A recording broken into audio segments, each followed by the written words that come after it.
Hello guys, कैसे आप सभी लोग। मैं स्वागत करता हूँ आप सभी का आज की इस नई वीडियो में। तो आज की इस वीडियो के अंदर हम लोग एक नई सीरीज की शुरुआत करने जा रहे हैं जो कि आफ्टर इफेक्ट्स के ऊपर बेस्ड होने वाली है। और इस सीरीज के अंदर हमारा मेन मोटिव ये रहने वाला है कि हम लोग सॉफ्टवेयर के ऊपर अपनी पकड़ बना पाए या फिर हाथ सेट कर पाए। हमारा मेन मोटिव यहाँ पर यही रहेगा इस सीरीज का। और इसी के साथ ये इस सीरीज की पहली वीडियो है मेरे चैनल पे। तो मैं आपको एक कंप्लीट इन्फॉर्मेशन दे देता हूँ जो कि एक बिगिनर के पॉइंट ऑफ व्यू से आपको अभी फिलहाल के लिए जाननी चाहिए। जैसे कि ये सीरीज किसके लिए बनी पहले ये समझ लेते हैं। तो मैंने यहाँ पर 3 कैटेगरी में ऑडियंस को ऐसा डिवाइड किया है। तो पहले कैटेगरी की यहाँ पर बात कर लेते हैं। तो अगर आपने कोई पहले से कोई दूसरा सॉफ्टवेयर सीख रखा है और अब इसके बाद आप आफ्टर इफेक्ट्स को सीखना चाहते हैं, तो अगर आप इस ऑडियंस की कैटेगरी का पार्ट है, तो हाँ, आपके लिए ये सीरीज बनी हुई है। तो स्वागत है आपका मेरी सीरीज के अंदर। हम लोग यहाँ पर लेवल अप करने वाला काम करने वाले हैं। और इसके बाद आ जाती है दूसरी कैटेगरी। उनके संग कुछ ऐसा सीन हो रखा है, उन्होंने मोबाइल में एडिटिंग कर रखी है, लेकिन अब फाइनेंशियल कंडीशन थोड़ी-सी सही हो जाने के बाद उन लोगों ने नया पीसी परचेज़ किया है और वो अब अपनी पीसी पे एडिटिंग की जर्नी की शुरुआत करने वाले हैं। तो अगर आप इस ऑडियंस की कैटेगरी का पार्ट है, तो स्वागत है आप सभी का मेरी सीरीज़ के अंदर।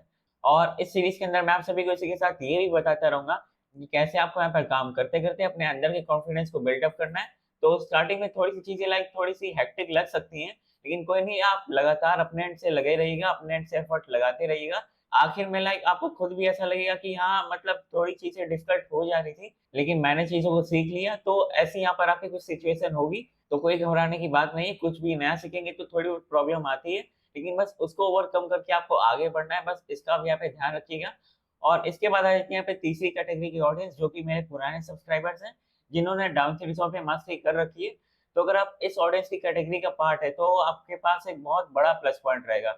क्योंकि डाउनसी रिज़ॉल्व के अंदर आपने अगर फ्यूज़न पे मास्टर कर रखा है, कलर पेज के अंदर मास्टर कर रखा है और एडिट और कट पेज के अंदर मास्टर कर रखा है, तो आप ऐसे समझ लीजिए कि आपको अभी लाइक लर्निंग में उतनी कोई प्रॉब्लम नहीं आने वाली। बस कैसे क्या चीज़ों को बिल्डअप करना है, बस उसको आपको यहाँ पे ध्यान देना पड़ेगा।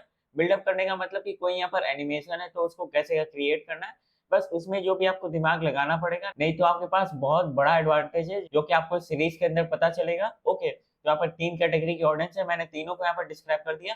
और अब मान लेते हैं अगर आप इन तीनों ऑडियंस कैटेगरी में से किसी का भी पार्ट है, तो स्वागत है आप सभी का मेरी सीरीज के अंदर। हम लोग एक लेवल अप करने वाले हैं और इस कोर्स के एंड तक आपको सॉफ्टवेयर के ऊपर मास्टरी हो जाएगी। और यहाँ पर मैंने इस सीरीज को लाइक ऐसे कुछ प्लान कर रखा है, जैसे आपने देखा होगा कि आज के समय में वेब सीरीज आती है कि लाइक एक कोई पहला सीजन बन गया, उसके अंदर इतने एपिसोड्स हैं, वो चीज़ सक्सेसफुल हो गई या फिर उसका एक दूसरा सीजन आने वाला है, तो उसके अंदर कुछ और एडवांस चीज़ों को बताया गया है। लाइक कुछ ऐसे मैंने यहाँ पर प्लानिंग कर रखी है। पहले सीरीज के अंदर हम लोग सॉफ्टवेयर के ऊपर मास्टरी करेंगे। ऐसे ही आफ्टर इफेक्ट्स की और सीरीज भी मेरे चैनल पे आती रहेंगी। वहाँ पर हम लोग प्लगइन पे मास्टरी करेंगे और भी डिफरेंट चीज़ों की तरफ हम लोग वहाँ पे जाएँगे। जैसे कि इस सीरीज को खत्म होने के बाद हम लोग यहाँ पर जियो लेयर्स को कवर अप करने वाले हैं। और इसी के साथ मैं आपको यहाँ पर एक और बात ये बता देता हूँ। मैंने इस सीरीज के अंदर लाइक कुछ ऐसे प्लान कर रखा है, जैसे कि अगर मैं आपको अपने सीरीज के वीडियोज़ के अंदर कुछ ऐसे बताऊँ कि भाई कि इस चीज़ को दबाने से ऐसा हो जाता है, इस चीज़ का फंक्शन ये रहता है, और लाइक मैं बस आपको ये बता रहा हूँ कि भाई क्या करने से क्या हो जाता है। तो लाइक बहुत ही बोरिंग वीडियो हो जाएगी और आपको भी मज़ा नहीं आएगा। तो इस सीरीज़ को एक पर्पस देने के लिए मैंने सीरीज़ को डॉक्यूमेंट्री स्टाइल वीडियो एडिटिंग की तरफ थोड़ा-सा बायस्ड कर दिया है। मतलब लाइक वो वैसी कुछ थीम या फिर वैसे कुछ स्टाइल फॉलो होगी इस सीरीज़ के अंदर, ताकि आप सॉफ्टवेयर के बियॉन्ड भी चीज़ों को सीखते रहें। और इसी के साथ मैंने इस थीम या फिर इस स्टाइल को सपोर्ट करने के लिए मैंने सीरीज़ की वीडियो के अंदर एक स्पेशल पार्ट को एडॉप्ट किया है जो कि आज का ज्ञान। इसके अंदर हम लोग क्या बात करेंगे मैं आपको ये बता देता हूँ। जैसे इसके अंदर मैं आपको ये मोस्टली बताऊँगा कि कैसे आपको एज़ अ एडिटर अपनी थिंकिंग को डेवलप करना है, कैसे आपको चीज़ों को अप्रोच करने के लिए थिंकिंग को डेवलप करना है। लाइक ऐसी चीज़ों को हम लोग यहाँ पर कवर अप करेंगे। मोस्ट लाइकली अभी तक मैंने जो चीज़ें एक्सपीरियंस की हैं या फिर मैंने जो स्पेशल सीखा है, मैं वो सारी चीज़ों को आपको as a tips and tricks वाले फॉर्म में इस पार्ट में बताने वाला हूँ। ओके, तो हम लोग आज के ज्ञान वाले पार्ट में कुछ स्पेशल चीज़ों को कवर अप करेंगे, जिससे मोर लाइकली हमारी एक थिंकिंग डेवलप होगी एज़ एडिटर। तो चलिए, इतना ओवरव्यू काफ़ी है और अब हम लोग इस सीरीज़ की पहली वीडियो की एग्ज़ीक्यूशन वाला काम शुरू करते हैं। तो एग्ज़ीक्यूशन का काम शुरू करने के लिए हम लोग सबसे पहले इस वीडियो के अंदर आज के ज्ञान वाले पार्ट को कवर अप करने वाले हैं। तो आज के ज्ञान का हमारा मेन मुद्दा क्या रहने वाला है, पहले हम लोग ये डिसाइड कर लेते हैं। तो जैसे कि आप इस सीरीज़ को क्यों देख रहे हैं? क्योंकि आपको आफ्टर इफेक्ट्स के अंदर मास्टरी करनी है और यहाँ पर आफ्टर इफेक्ट्स के अंदर मोस्टली एनिमेशन वाला काम होता है। तो चलिए, आज के ज्ञान का मुद्दा हम लोग एनिमेशन के अराउंड रखते हैं। क्यों ना हम लोग कुछ ऐसा मुद्दा रख लें कि या फिर किसी एनिमेशन वाली वीडियो को बनाते समय या फिर उस पे वर्क करते समय हमें किन 5 पॉइंट्स का ध्यान देना चाहिए। तो चलिए, आज का मुद्दा हमारा इसी के अराउंड रहने वाला है। तो यहाँ पर मैं 5 पॉइंट्स को कवर अप करके बताने वाला हूँ और चलिए हम लोग आज के ज्ञान की बात करना शुरू करते हैं। तो यहाँ पर एनिमेशन पे बात करने से पहले हमें लाइक ये समझना पड़ेगा कि हम लोग एनिमेशन क्यों बना रहे हैं, लाइक किसी के वीडियो के किसी स्पेसिफिक पार्ट के लिए एनिमेशन बना रहे हैं या फिर किसी भी चीज को दर्शाने के लिए एनिमेशन बना रहे हैं। अगर मैं सिंपल वर्ड्स में बोलूँ तो एनिमेशन बनाने से पहले हमें यहाँ पर एक कॉन्सेप्ट या फिर आइडिया को पहले समझना पड़ेगा कि जैसे कि किस मुद्दे पे यहाँ पे बात होने वाली है, क्या हमारा टॉपिक होने वाला है किसी वीडियो का या फिर किसी भी चीज का, जिसके लिए हम लोग यहाँ पर एनिमेशन को डिजाइन करने वाले हैं। और यहाँ पर एनिमेशन बनाना थोड़ा सा प्रैक्टिकल ज्ञान हो गया, लेकिन उसके पहले हम लोग को यहाँ पर थ्योरेटिकल ज्ञान को थोड़ा डेवलप करना पड़ेगा, यानी कि हम लोग को कहीं से नॉलेज गेन करना पड़ेगा। तो लाइक जनरल एडवाइस मैं आपको यही कहूंगा कि आप यहाँ पे ऑनलाइन बुक्स, टीवी, मूवीज कहीं से भी नॉलेज को गेन कर सकते हैं। लेकिन अगर आप अपने नॉलेज को थोड़ा स्टैंड आउट करवाना चाहते हैं, क्योंकि कोई भी पॉपुलर या फिर नॉर्मल सी इन्फॉर्मेशन कहीं पे भी अवेलेबल हो जाती, चीजें तब स्टैंड आउट करती है जब आप यहाँ पे कुछ नया बताते हैं या फिर ऐसी चीज बताते हैं जो लाइक एक बड़े मास ऑफ पीपल को नहीं पता। तो इसलिए एज अ क्रिएटर के पॉइंट ऑफ व्यू से बोल रहा हूँ, तो जब भी आप नॉलेज गेन करें तो लाइक मोस्टली आप ऐसा ट्राई कीजिए कि आप यहाँ पे कुछ ऐसी नॉलेज को गेन करें जो थोड़ी सी स्टैंड आउट करे लाइक बाकी पब्लिक सोर्सेज से जहाँ से लोग नॉलेज को गेन करते हैं। और नॉलेज को गेन करने के ऐसे बहुत सारे माध्यम है, जैसे कि मान लेते हैं मुझे कुछ ऐसी वीडियो बनानी है कि R&W सीक्रेट सर्विस कैसे क्या वर्क करती है। अब मैं यहाँ पर न्यूज आर्टिकल्स ये सब वाले जगह से इन्फॉर्मेशन गैदर करूंगा, तो बड़ी ये कॉमन या फिर बहुत ही बेसिक सी इन्फॉर्मेशन मुझे पता चलेगी। मुझे यहाँ पर ऐसी इन्फॉर्मेशन चाहिए जो थोड़ी सी स्टैंड आउट करे, तो मैं यहाँ पे क्या कर सकता हूँ, तो मैं यहाँ पर यूट्यूब पे पहले पॉडकास्ट में थोड़ा बहुत सर्च कर सकता हूँ। जो भी लोग ऐसा रिटायर्ड पर्सन है जो कि सीक्रेट सर्विस में वर्क कर रखे हैं, मैं उनके पॉडकास्ट को थोड़ा सुनने की कोशिश करूंगा। वो भी चीज़ वो एकदम खुल के नहीं बताएँगे, लेकिन मैं इन्फॉर्मेशन को अच्छे से गैदर अप करने के लिए क्या करूँगा कि उनके जब भी वर्किंग ईयर्स या फिर जब भी वो ड्यूटी में थे, उस समय के अराउंड क्या-क्या बड़ी-बड़ी इंसिडेंट्स हुई थी, उस उसके अराउंड उनके ओपिनियंस क्या थे, वो उस समय क्या कर रहे थे, लाइक इस तरह से मैं चीज़ों को डिकोड करूँगा। और इस वे में मैं नॉलेज लाइक एक किसी स्पेसिफिक पॉडकास्ट को देख के डिसाइड नहीं कर लूँगा, क्योंकि लाइक आपने खुद भी देखा होगा कि मल्टीपल लोगों के ओपिनियन थोड़े चेंज होते रहते हैं। मतलब ऐसा नहीं मैं कह रहा कि कोई बात से मुकर गया, बस मैं आपको यहाँ पे ये बताना चाह रहा हूँ, जैसे कि कहीं पे किसी ने बहुत कम में लाइक बातों को सल्टा दिया, कोई कहीं पर लाइक बहुत ब्रीफली चीज़ों को एक्सप्लेन कर रहा है। ओके, मैं इस पॉइंट ऑफ व्यू से बता रहा हूँ कि आप मल्टीपल जगह से अपने इन्फॉर्मेशन को लेने की कोशिश करें। और इसी के साथ मैं आपको यहाँ पे एक और पॉइंट ये बताना चाहूँगा कि अपने वीडियो के अंदर एक हुक का यूज़ कीजिए। हुक या फिर काइंड ऑफ इसको लाइक क्लिकबेट में आप मत समझ लीजिएगा। जैसे कि मैं आपको कुछ भी ज्ञान देते जा रहा हूँ, भाई मैं यहाँ रहता हूँ, मैं ऐसे करता हूँ, मैं वैसे करता हूँ, लेकिन आपके पास भी एक क्वेश्चन होना चाहिए ना कि मैं इसके जवाब को क्यों सुनूँगा? लाइक ये क्यों रिलेवेंट है इसका जवाब, ओके? लाइक आपके पास एक क्वेश्चन होना चाहिए या फिर एक रीज़न होना चाहिए कि क्यों मैं किसी आंसर को यहाँ पे सुन रहा हूँ। तो यहाँ पर एक रीज़न को क्रिएट करने के लिए मैं आपको बस ये कहूँगा कि अपने वीडियो या फिर अपने टॉपिक की शुरुआत एक क्वेश्चन से कीजिए या फिर किसी एक स्पेसिफिक प्रॉब्लम से कीजिए जो कि यहाँ पे अराइज़ हो रही है। और बाकी वीडियो के आखिर वाले पार्ट तक आप अपने सॉल्यूशन और उसके कंक्लूजन को बता सकते हैं। लाइक इससे थोड़ा-सा इंटरेस्ट भी बिल्डअप होता है कि लाइक मैं क्यों किसी की बात को सुन रहा हूँ। और क्रिएटर के पॉइंट ऑफ व्यू से बोलूँ तो आपको ये समझना चाहिए कि आपकी वीडियो को कोई क्यों देखना चाहेगा और उस वीडियो के अंदर आपने क्या ऐसा कर दिया कि जो चीज़ बाकी वीडियो के अंदर आपको देखने को नहीं मिल रही। जब तक आपको कुछ ऐसे क्वेश्चन का खुद से आंसर नहीं मिल जाता, तब तक मेरा आइडिया कि आपको अपने स्क्रिप्टिंग वाले पार्ट को एग्ज़ीक्यूट नहीं करना चाहिए। तो चलिए अब हम लोग यहाँ पर आ गए अपने दूसरे पॉइंट के अंदर, जो कि स्क्रिप्टिंग वाला पार्ट। मेनली स्क्रिप्टिंग वाले पार्ट में हम लोग क्या करते हैं कि जो भी लोग ने यहाँ पर नॉलेज को गेन कर लिया है, उसको हम लोग ऐसा स्ट्रक्चर्ड वे में ऑर्गेनाइज करते हैं। और स्क्रिप्टिंग वाले पार्ट में हमेशा हमें ये ध्यान देनी चाहिए, एक पेसिंग बरकरार होनी चाहिए हमारे वीडियो के अंदर। पेसिंग से मेरा मतलब ये है कि कभी-कभी आप लाइक बहुत ज़्यादा इफेक्ट्स या फिर एनिमेशन को कहीं पे शो कर दे रहे हैं, कहीं पे लाइक एकदम आप कुछ कर ही नहीं रहे जहाँ पर ज़रूरत है। तो मेरा कहने का मतलब ये कि एक सफिशिएंट अमाउंट में एनिमेशन, ट्रांज़िशन मतलब अपने एडिटिंग वाले पार्ट को वहाँ पर दिखाएँ। पेसिंग से मेरा यहाँ पे ये मतलब था। और यहाँ पर स्क्रिप्टिंग वाले पार्ट में मैं आप सभी को ये बोलूँगा, अब बहुत लोग यहाँ पर लाइक स्क्रिप्टिंग वाले पार्ट को इस वे में नहीं करते। मैं ऑन द स्पॉट ऐसा ऑर्गेनिक वे में इन्फॉर्मेशन दूँगा। लाइक मतलब अभी मेरे दिमाग में जो भी बोलने को आ रहा है, मैं उसको भी लाइक तुरंत बोलूँगा। मैं बहुत ऐसा सजा के स्क्रिप्टिंग वाला काम करूँगा तो लाइक लाइक चीज़ें ऊपर-नीचे हो जाती है और मुझ पे ऐसा प्रेशर पड़ता है। लाइक अगर आपके साथ ऐसी कुछ प्रॉब्लम है और अगर आप फेस कैम वाली वीडियोज़ नहीं बना रहे हैं, तो मैं आप सभी को हमेशा रिकमेंड ये करूँगा कि आप पहले कुछ 3-4 ऐसा की पॉइंट्स अपने बना लीजिए और उसके अराउंड पहले आप अपने डबिंग वाले काम को कर लीजिए। डबिंग मतलब कि जैसे कि मैं अभी यहाँ पर मुझे कुछ ऐसी वीडियो बनानी है, मैं अभी कुछ रिलेवेंट टॉपिक ले लेता हूँ। अभी डोनाल्ड ट्रम्प ने यूएस प्रेसिडेंट इलेक्शन जीत लिया है, तो उसके अराउंड मैं आपको कुछ बोल के दिखाता हूँ। तो जैसे कि अभी मैं डबिंग वाला कुछ पार्ट कर रहा हूँ, तो पहले वहाँ पर मैं कुछ ऐसा कीवर्ड्स बताऊँगा कि वो कितने वोट से जीते और कितने अमेरिका के इंडस्ट्रियलिस्ट उनको सपोर्ट कर रहे हैं और किन-किन लोग ने उनको बधाई दी। ऐसा मैंने कुछ ऐसा स्टार्टिंग में कर दिया और उसके बाद मैं आपको कुछ ऐसा बता दूँगा कि इलॉन मस्क का क्या रोल रहा और इलॉन मस्क इसके आगे क्या कर सकते हैं और क्या करने वाले हैं।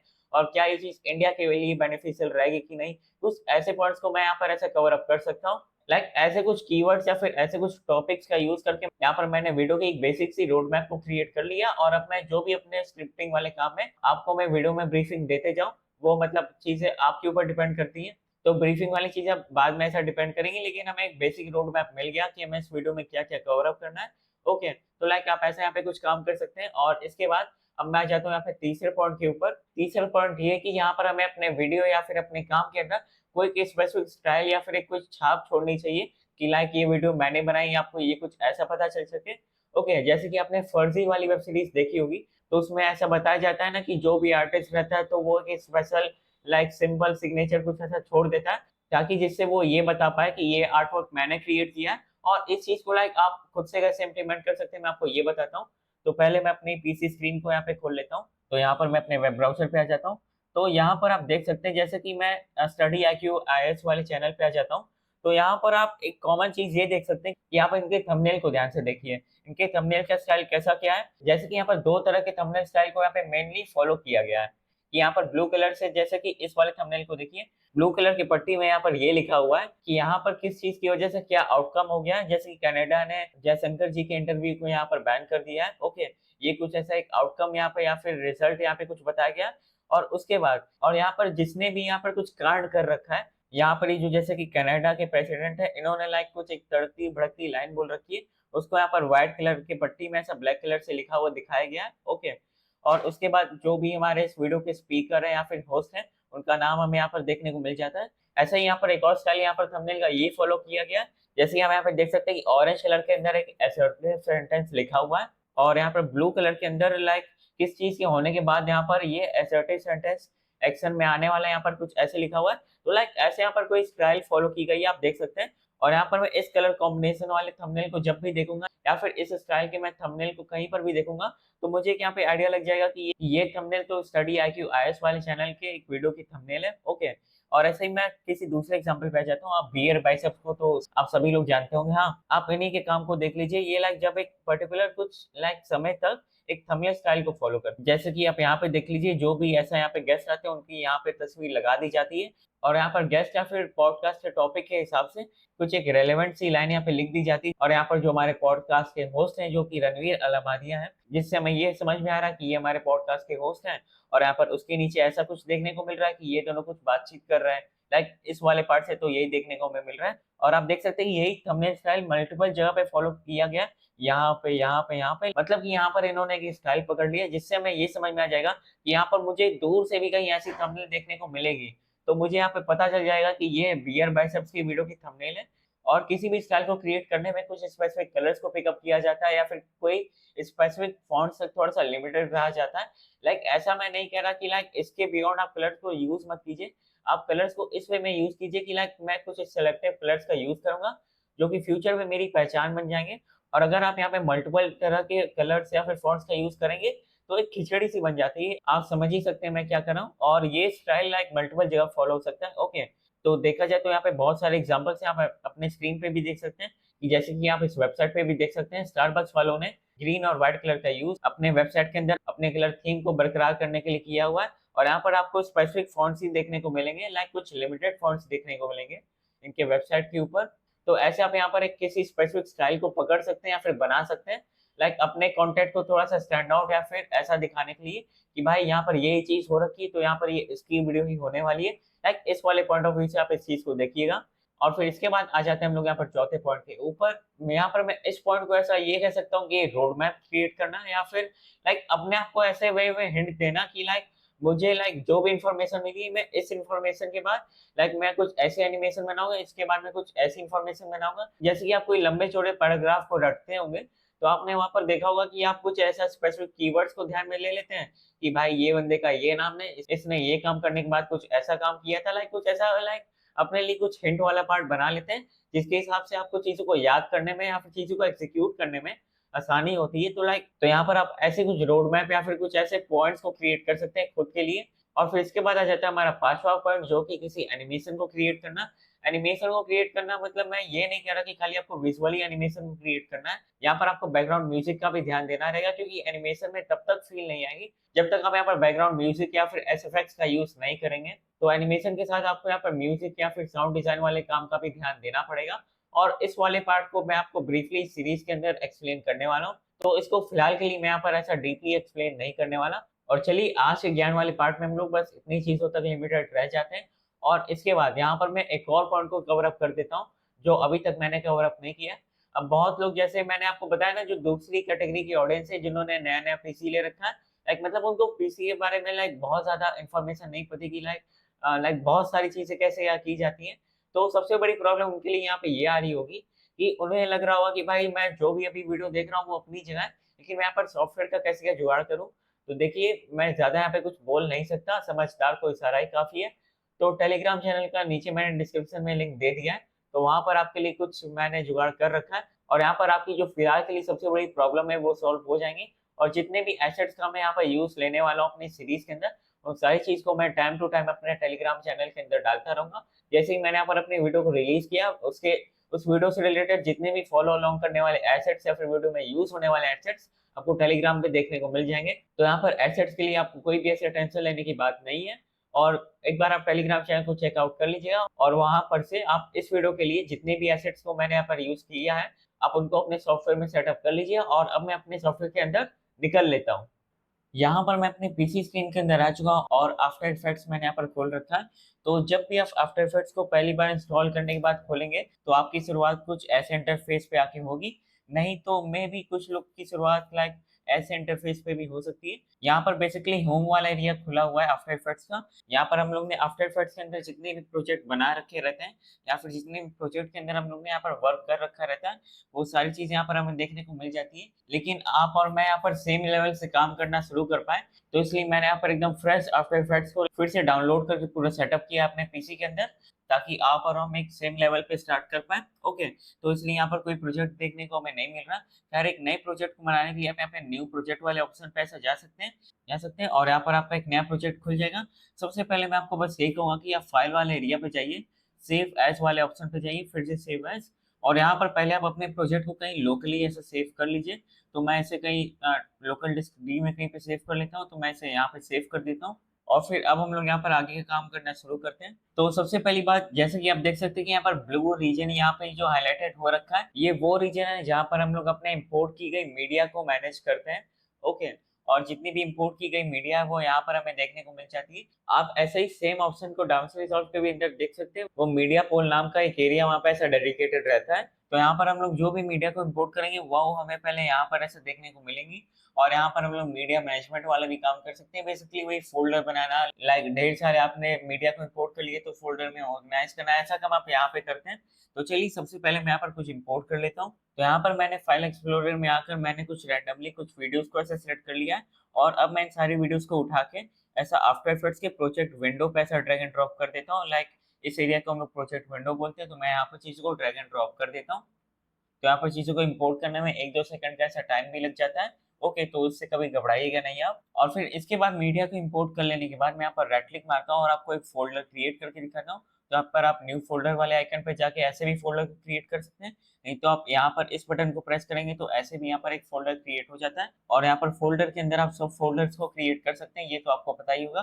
तो मैं सारी चीज़ें को सिलेक्ट करके इस फ़ोल्डर के अंदर ऐसा छोड़ देता हूँ। तो ये सारी चीज़ें इस फ़ोल्डर के पार्ट बन चुकी हैं। और इसी के साथ मैं आपको यहाँ पर एक और इम्पोर्टेंट चीज़ ये बता देता हूँ, जैसे कि यहाँ पर मैं जो भी बटन को ऐसा प्रेस कर रहा हूँ अपने माउस का यूज़ करके या फिर अपने कीबोर्ड का यूज़ करके, वो सारे बटन्स का नाम आप यहाँ पे ऐसा देख सकते हैं, यहाँ पे लिखा हुआ ऐसा आ रहा होगा। ओके, तो अगर यहाँ पर एक कोई बिगिनर इस वीडियो को देख रहा है तो उसके लिए ये चीज़ बड़ी हेल्पफुल होगी, क्योंकि यहाँ पर मैं जो भी चीज़ को प्रेस करके काम कर रहा हूँ, तो यहाँ पर ऐसे एक क्लैरिटी रहेगी कि यहाँ पर मैंने क्या प्रेस करके क्या काम कर दिया।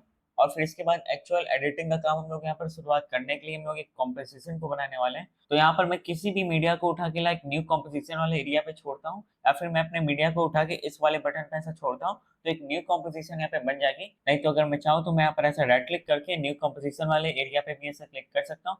ओके, तो यहाँ पर मैं सबसे ईजी मेथड आपको बताता हूँ कि यहाँ पे आप अपने चीज़ों को उठा के ऐसा इस न्यू कॉम्पोजिशन वाले एरिया पे ड्रैग एंड ड्रॉप कर दें, तो ये सबसे बेस्ट मेथड रहेगा। तो मैं ऐसा ही कुछ कर देता हूँ। तो यहाँ पर मैं इस वाले तो यहाँ पर मैं इस वाले फुटेज को उठा के यहाँ पर ड्रैग एंड ड्रॉप कर देता हूँ। तो यहाँ पर एक नई कॉम्पोजिशन ऐसे बन गई है। और इसी के साथ मैं आपको ये बता देता हूँ कि कॉम्पोजिशन होती क्या है, जिनको नहीं पता है। ये बेसिकली जो हम लोग ऐसा नहीं बोलते कि हम लोग ने यहाँ पर टाइमलाइन क्रिएट कर दिया एडिटिंग सॉफ्टवेयर के अंदर, तो बस टाइमलाइन वाले शब्द को यहाँ पर आफ्टर इफेक्ट्स के अंदर कंपोजिशन से रिप्लेस कर दिया गया है। और यहाँ पर डाउन से रिजॉल्व किसी ने सीख रखा है, तो आप ऐसे समझिए कि वहां पर हम लोग जैसे बात बात पे फ्यूजन कॉम्पोजिशन नहीं बनाते रहते थे, तो वही कॉम्पोजिशन हम लोग यहाँ पर भी बना रहे हैं। ओके, और इसी के साथ यहाँ पर मैं आपको कॉम्पोजिशन से रिलेटेड और इंपॉर्टेंट चीजों के बारे में बता देता हूँ। जैसे कि यहाँ पर मैंने अपने फुटेज को ड्रैग एंड ड्रॉप करके न्यू कॉम्पोजिशन बना दिया, तो यहाँ पर एक नई टाइमलाइन बन जाती है और यहाँ पर हमें हमारी कॉम्पोजिशन देखने को मिल जाती है। और इसी के साथ अगर मैं यहाँ पर इस वाले एरिया पे अगर ऐसे राइट क्लिक करता हूँ, मैं यहाँ पर कॉम्पोजिशन सेटिंग्स में आ जाता हूँ, तो यहाँ से हम लोग अपने कॉम्पोजिशन के नेम लाइक उससे रिलेटेड और भी डिफरेंट सेटिंग्स को ऐसा छेड़ सकते हैं। जैसे कि हम लोग को अपने कॉम्पोजिशन का रेजोल्यूशन कैसे क्या रखना है, हम लोग यहाँ से वो डिसाइड कर सकते हैं। या फिर आप कस्टम वाले वे में यहाँ पर हाइट और विड्थ को डालना चाह रहे हैं अपने कॉम्पोजिशन के रेजोल्यूशन को डिसाइड करने के लिए, तो आप यहाँ से वो काम भी कर सकते हैं। पिक्सल एस्पेक्ट रेशियो और यहाँ पर फ्रेम रेट डिसाइड करने वाला काम भी आप यहाँ से कर सकते हैं। और भी यहाँ पर मल्टीपल ऑप्शंस आपको देखने को मिल जाते हैं इसी के साथ।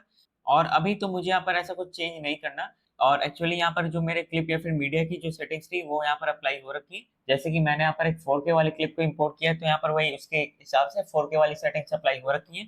जैसे कि यहाँ पर 4K वाली सेटिंग्स ऊपर अप्लाई हो रखी है और नीचे 60 FPS जो कि हमारे क्लिप या फिर मीडिया का फ्रेम रेट था। तो अभी मैं यहाँ पर ओके प्रेस कर देता हूँ। बस मुझे आपको यहाँ पे ये बताना था कि कैसे आप यहाँ पे कॉम्पोजिशन सेटिंग्स को एक्सेस कर सकते हैं। और फिर इसके बाद मैं यहाँ पर ओके प्रेस कर देता हूँ। और यहाँ पर हम लोग जब स्पेस वाले बटन को ऐसे प्रेस करेंगे तो यहाँ पर ऐसा वीडियो प्ले होती है।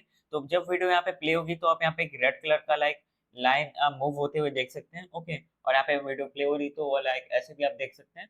और फिर इसी के साथ मैं आपको यहाँ पे एक और बात ये बताना चाहूंगा। जैसे कि यहाँ पर ये जो आप ग्रीन लाइन स्पेशल देख पा रहे हैं, ये क्या है मैं आपको ये बताता हूँ। तो जब भी आप अपने कंपोजिशन के अंदर मीडिया को इंपोर्ट करेंगे, तो यहाँ पर लाइक उसका कितना पार्ट रेंडर हो चुका है, यानी कि कितना पार्ट लाइक बिना फ्रीज हुए प्ले हो पाएगा, वो चीज यहाँ पर ग्रीन कलर से दर्शाई जाती है। जैसे कि यहाँ पर मैं इतने पार्ट पे लाइक कुछ भी ऐसे ऐसे करूंगा, लाइक मतलब वीडियो एकदम स्मूथली प्ले होगी। अगर यहाँ पर मैं बहुत कोई लंबी चौड़ी वीडियो को ऐसा इंपोर्ट कर लेता हूँ, ओके, तो यहाँ पर इस ग्रीन वाले पार्ट को लाइक क्रिएट होने में थोड़ा सा टाइम लगता है। और जहां जहां आपको एक ग्रीन वाला पार्ट देखने को मिलता है, वहां वहां आपका प्लेबैक स्मूथ रहेगा। तो यहाँ पर ये जो प्लेबैक वाली चीज है, ये आपके पीसी पे भी डिपेंड करती है कि आपके पीसी के अंदर कैसा हार्डवेयर लगा हुआ है। अगर आपका पीसी बहुत पावरफुल नहीं है तो आप यहाँ पे क्या कर सकते हैं, लाइक ऐसे आप किसी छोटी रेजोल्यूशन को सिलेक्ट कर सकते हैं। ओके, फुल का मतलब लाइक जो एक्चुअल रेजोल्यूशन होती है, हाफ का मतलब लाइक वो फुल की हाफ क्वालिटी पे आपको यहाँ पे प्लेबैक देखने को मिलेगा। और हाफ के बाद यहाँ पर हमें थर्ड ऑप्शन देखने को मिलता है, तो यहाँ पर 1/3 रेजोल्यूशन हमें देखने को मिलेगी। क्वार्टर में हमें 1/4 रेजोल्यूशन देखने को मिलती है। और कस्टम से आप लाइक जो भी जिसपे आप फ्रैक्शनल पार्ट के रेजोल्यूशन में देखना चाहते हैं, आप यहाँ से वो डिसाइड कर सकते हैं। तो अभी मैंने यहाँ पर बहुत कोई तगड़ी फाइल को इंपोर्ट नहीं कर रखी है, और यहाँ पर मुझे लगता है कि यहाँ पर मेरा पीसी लोड उठा लेगा, तो मैं इसे भी फुल पे ही रख देता हूँ। और इसी के साथ मैं आपको यहाँ पर एक और इम्पोर्टेंट चीज ये कहना चाहूंगा। जैसे कि आप हमारे यहाँ पर टाइमलाइन को देख सकते हैं। एक्चुअली मैं इस वाले पार्ट को लाइक गलती से शायद मैंने कॉम्पोजिशन बोल दिया था, तो अगर ऐसी कुछ प्रॉब्लम लाइक मैंने की होगी तो मैं उसको एडिटिंग वाले पार्ट में फिक्स कर दूंगा। ओके, और यहाँ पर जैसे कि हमारी टाइमलाइन हमें देखने को मिल जाती है, तो यहाँ पर हमारी टाइमलाइन की लेंथ भी हम लोग यहाँ पर ऐसा देख सकते हैं। तो यहाँ पर हम लोग की टाइमलाइन ड्यूरेशन लाइक हल्के में दिखाई जा रही है। ओके, और यहाँ पर आप सोच रहे होंगे ना कि ये 31 और उसके बाद यहाँ एफ क्या लिखा है, एफ का मतलब यहाँ पर फ्रेम है। और आपको लाइक एक थ्योरी तो पता ही होगी कि लाइक कोई भी वीडियो कलेक्शन ऑफ फ्रेम्स कहलाती है। ओके, तो मैं उस वाली फ्रेम की यहाँ पे बात कर रहा हूँ। तो यहाँ पर आपको ऐसे टाइम देखने को मिल जाता है, और इसी के साथ यहाँ पर आपको टाइम कोड देखने को मिल जाता है हमारे टाइमलाइन का। तो मुझे जहां तक लगता है कि आपको टाइम कोड के बारे में पता होगा, तो यहाँ पर हमारी टाइमलाइन कितनी लंबी है, यानी कि हमारे टाइमलाइन के अंदर जितनी भी क्लिप्स है वो कितनी देर तक लाइक कितने समय के हिसाब से कितने लेंथ वाइज प्रेजेंट है, वो वाली टाइम हमें यहाँ पर देखने को मिल जाती है। यहाँ पर हमें फ्रेम्स वाली चीज देखने को मिल जाती है। फिर उसके बाद सेकंड्स आ जाता है, फिर उसके बाद यहाँ पे मिनट्स आ जाता है, फिर उसके बाद यहाँ पे आवर्स हमें देखने को मिल जाता है। ओके, जैसे कि आप लाइक 1000 और 1 लाख में कैसे डिफरेंशिएट करते हैं, लाइक मैं अपना मेथड आपको बताता हूँ। जैसे कि आपने कुछ ऐसा देखा होगा ना कि आप 1000 या फिर लाइक कोई भी आपको लाइक नंबर दे रखा है, आप उसको 1000 1 लाख कुछ ऐसे टाइप में काउंट करना चाह रहे हैं, तो आपने यूनिट प्लेस वाले तरीके से आपने काउंटिंग सीखी होगी।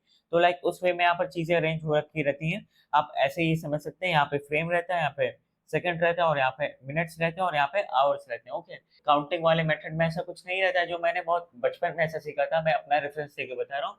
उसमें ऐसा रहता है कि 1 10,000 10,000 लाख 10 लाख ऐसा 1 करोड़, हाँ, कुछ वैसी वाली चीज मैं आपको यहाँ पे बताना चाह रहा हूँ। मतलब इस चीज को पर्टिकुलरली क्या शब्द से ऐसा डिनोट करते हैं। और इसी के साथ हम यहाँ पर टाइम कोड के नीचे हमारी कॉम्पोजिशन की कितनी एफपीएस में सेटअप हो रखी है वो भी हमें देखने को मिलता है, जैसे कि ये तो अभी 60 एफपीएस पे ऐसा सेटअप हो रखी है। और फिर इसके बाद है यहाँ पर हम लोग अपने टाइमलाइन वाले एरिया पे आ जाते हैं। ओके, एक्चुअली यहाँ पर मैं एक और चीज आपको फ्रैंकली बताता हूँ। यहाँ पर मैं टाइमलाइन और कंपोजिशन में इसलिए कंफ्यूजन करती रहा हूँ, थोड़ा सा मुझे डाउन सीरीज ऑफ की आदत लग चुकी। वहां पर हम लोग टाइमलाइन को ऐसा मतलब टाइमलाइन ही बोलते हैं। ओके, क्योंकि मोस्टली वहां पर हम लोग को कंपोजिशन में काम नहीं करना रहता, हम लोग टाइमलाइन में ज्यादा काम करते हैं, तो इसलिए कभी कभार मेरे एंड से एरर हो जा रही है। और अब हम लोग यहाँ पर अपने टाइमलाइन के एरिया पे ऐसा आ जाते हैं। तो यहाँ पर मैं आपको एक और चीज ये दिखाना चाहूंगा। और यहाँ पर पहले मैं इसकी रेजोल्यूशन को थोड़ा सा कम कर देता हूँ, क्योंकि यहाँ पर चीज को लोड होने में टाइम लग रहा है, तो मैं इसे हाफ कर देता हूँ फिलहाल के लिए। और यहाँ पर मैं अपने टाइमलाइन के एकदम स्टार्टिंग में आकर एक बार मैं यहाँ पर स्पेस बटन को प्रेस कर देता हूँ, ताकि यहाँ पर ऐसे चीजें रेंडर हो जाए। और आप यहाँ देख सकते हैं कि यहाँ पर जब चीजें रेंडर हो रही है, तो यहाँ पर वो चीज ऐसे रेड लाइन से इंडिकेट हो रही है, और यहाँ पर एक ग्रीन कलर की लाइन जनरेट हो रही है, जो कि हमें ये बता रही है कि यहाँ पर इतना पार्ट यहाँ पे रेंडर हो चुका है। और इसी के साथ मैं आपको यहाँ पर कुछ वर्क करके दिखाता हूँ, जैसे कि मैं आपको थोड़ा ट्रिमिंग वाला काम करके दिखाता हूँ। यहाँ पर मुझे इस वीडियो का क्या पार्ट चाहिए, वैसे मैं इस वीडियो को आपको थोड़ा रफली ऐसा प्ले करके दिखा देता हूँ। यहाँ पर एक अंकल है, वहां से चिट्ठी पढ़ के इधर की तरफ ऐसा कुछ देखते हैं, और फिर सोच के कुछ ऐसा खुश हो जाते हैं। ओके, तो यहाँ पर मान लेते हैं कि यहाँ पर ये जो अंकल है, ऐसा मतलब चिट्ठी रखने के बाद इधर की तरफ ऐसा देखते हैं। मुझे बस ये वाला पार्ट से लेके यहाँ वाले पार्ट तक मुझे चीजें चाहिए।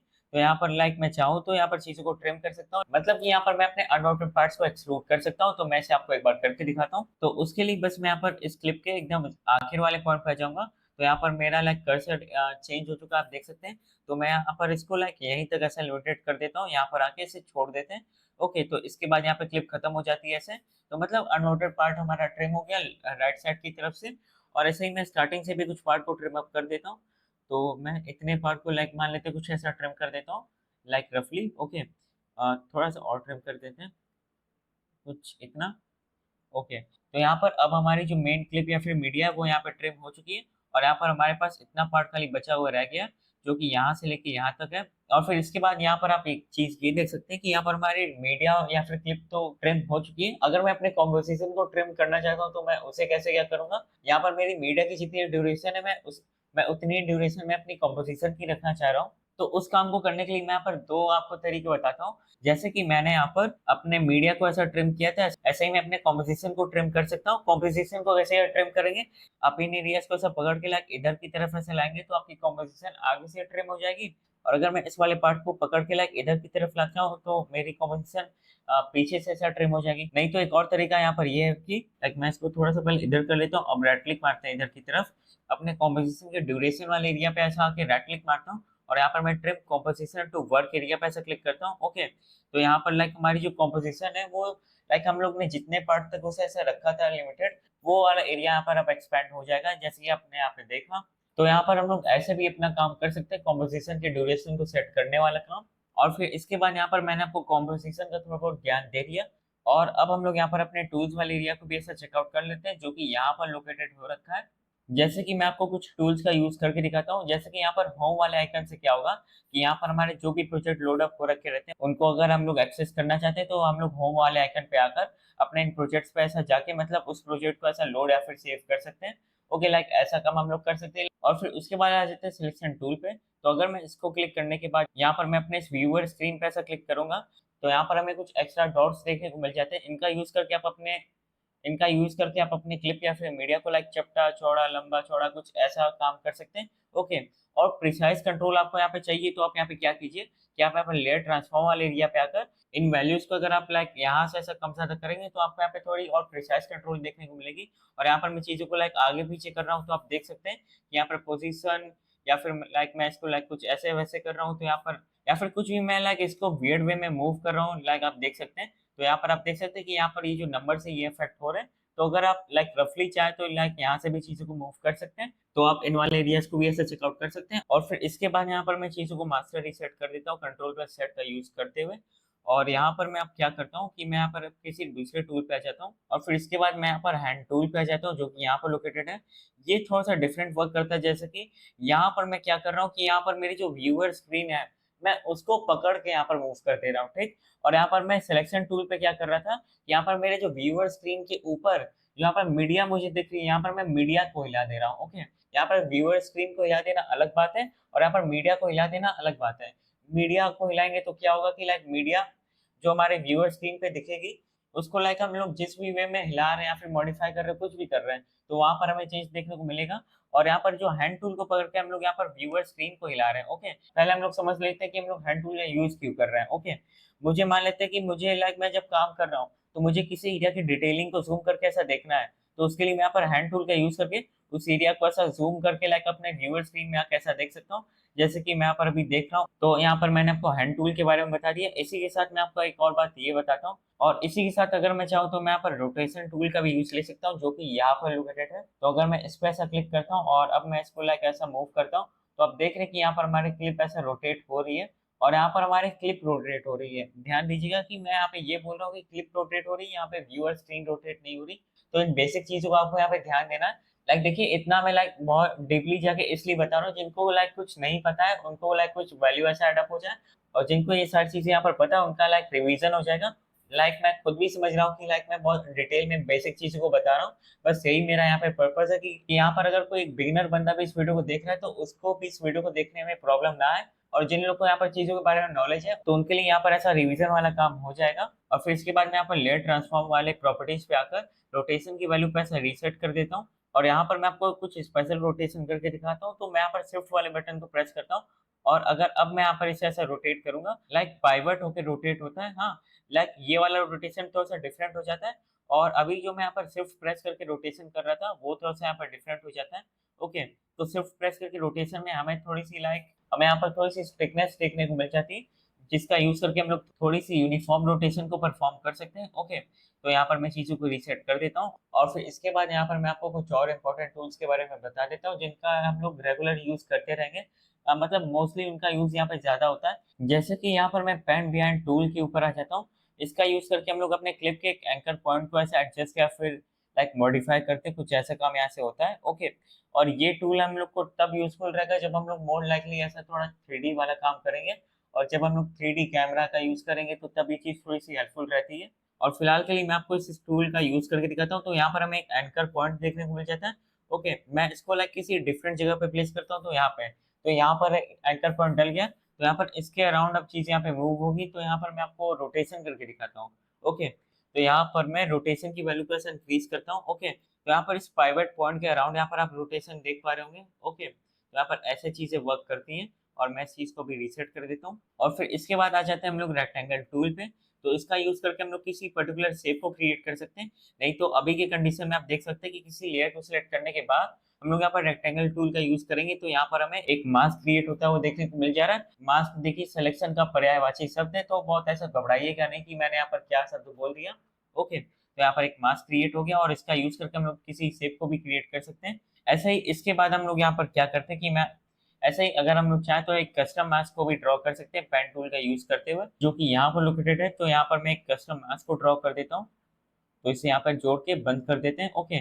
तो यहाँ पर लाइक एक कस्टम मास्क हमारा बन चुका है, यानी कि यहाँ पर मास्क को मैंने क्लोज से जैसे ही बनाया, तो यहाँ पर मास्क के अंदर की चीज हमें खाली देखने को मिल रही है। और फिर इसके बाद ऐसे ही मैं आपको टेक्स्ट टूल के बारे में बता देता हूँ, और इतने एरिया पे मुझे ऐसा कुछ लिखना है तो मैं आपको कुछ लिख के दिखाता हूँ, और यहाँ पर मैं आपको अपना नाम ही लिख के दिखा देता हूँ, ISHITVA, ओके। तो यहाँ पर मैंने नाम लिख दिया, लेकिन आपको तो वो अभी देखने को नहीं मिल रहा एक्चुअली। यहाँ पर उसकी साइज बहुत ही छोटी हो रखी है, लाइक वो यहाँ पर मेरा नाम आपको देखने को मिल जाएगा, ओके। तो यहाँ पर पहले मैं इसकी साइज को ऐसा थोड़ा सा बड़ा कर लेता हूँ, तो बड़ा कर लेते हैं, तो इसे बड़ा कर लेते हैं।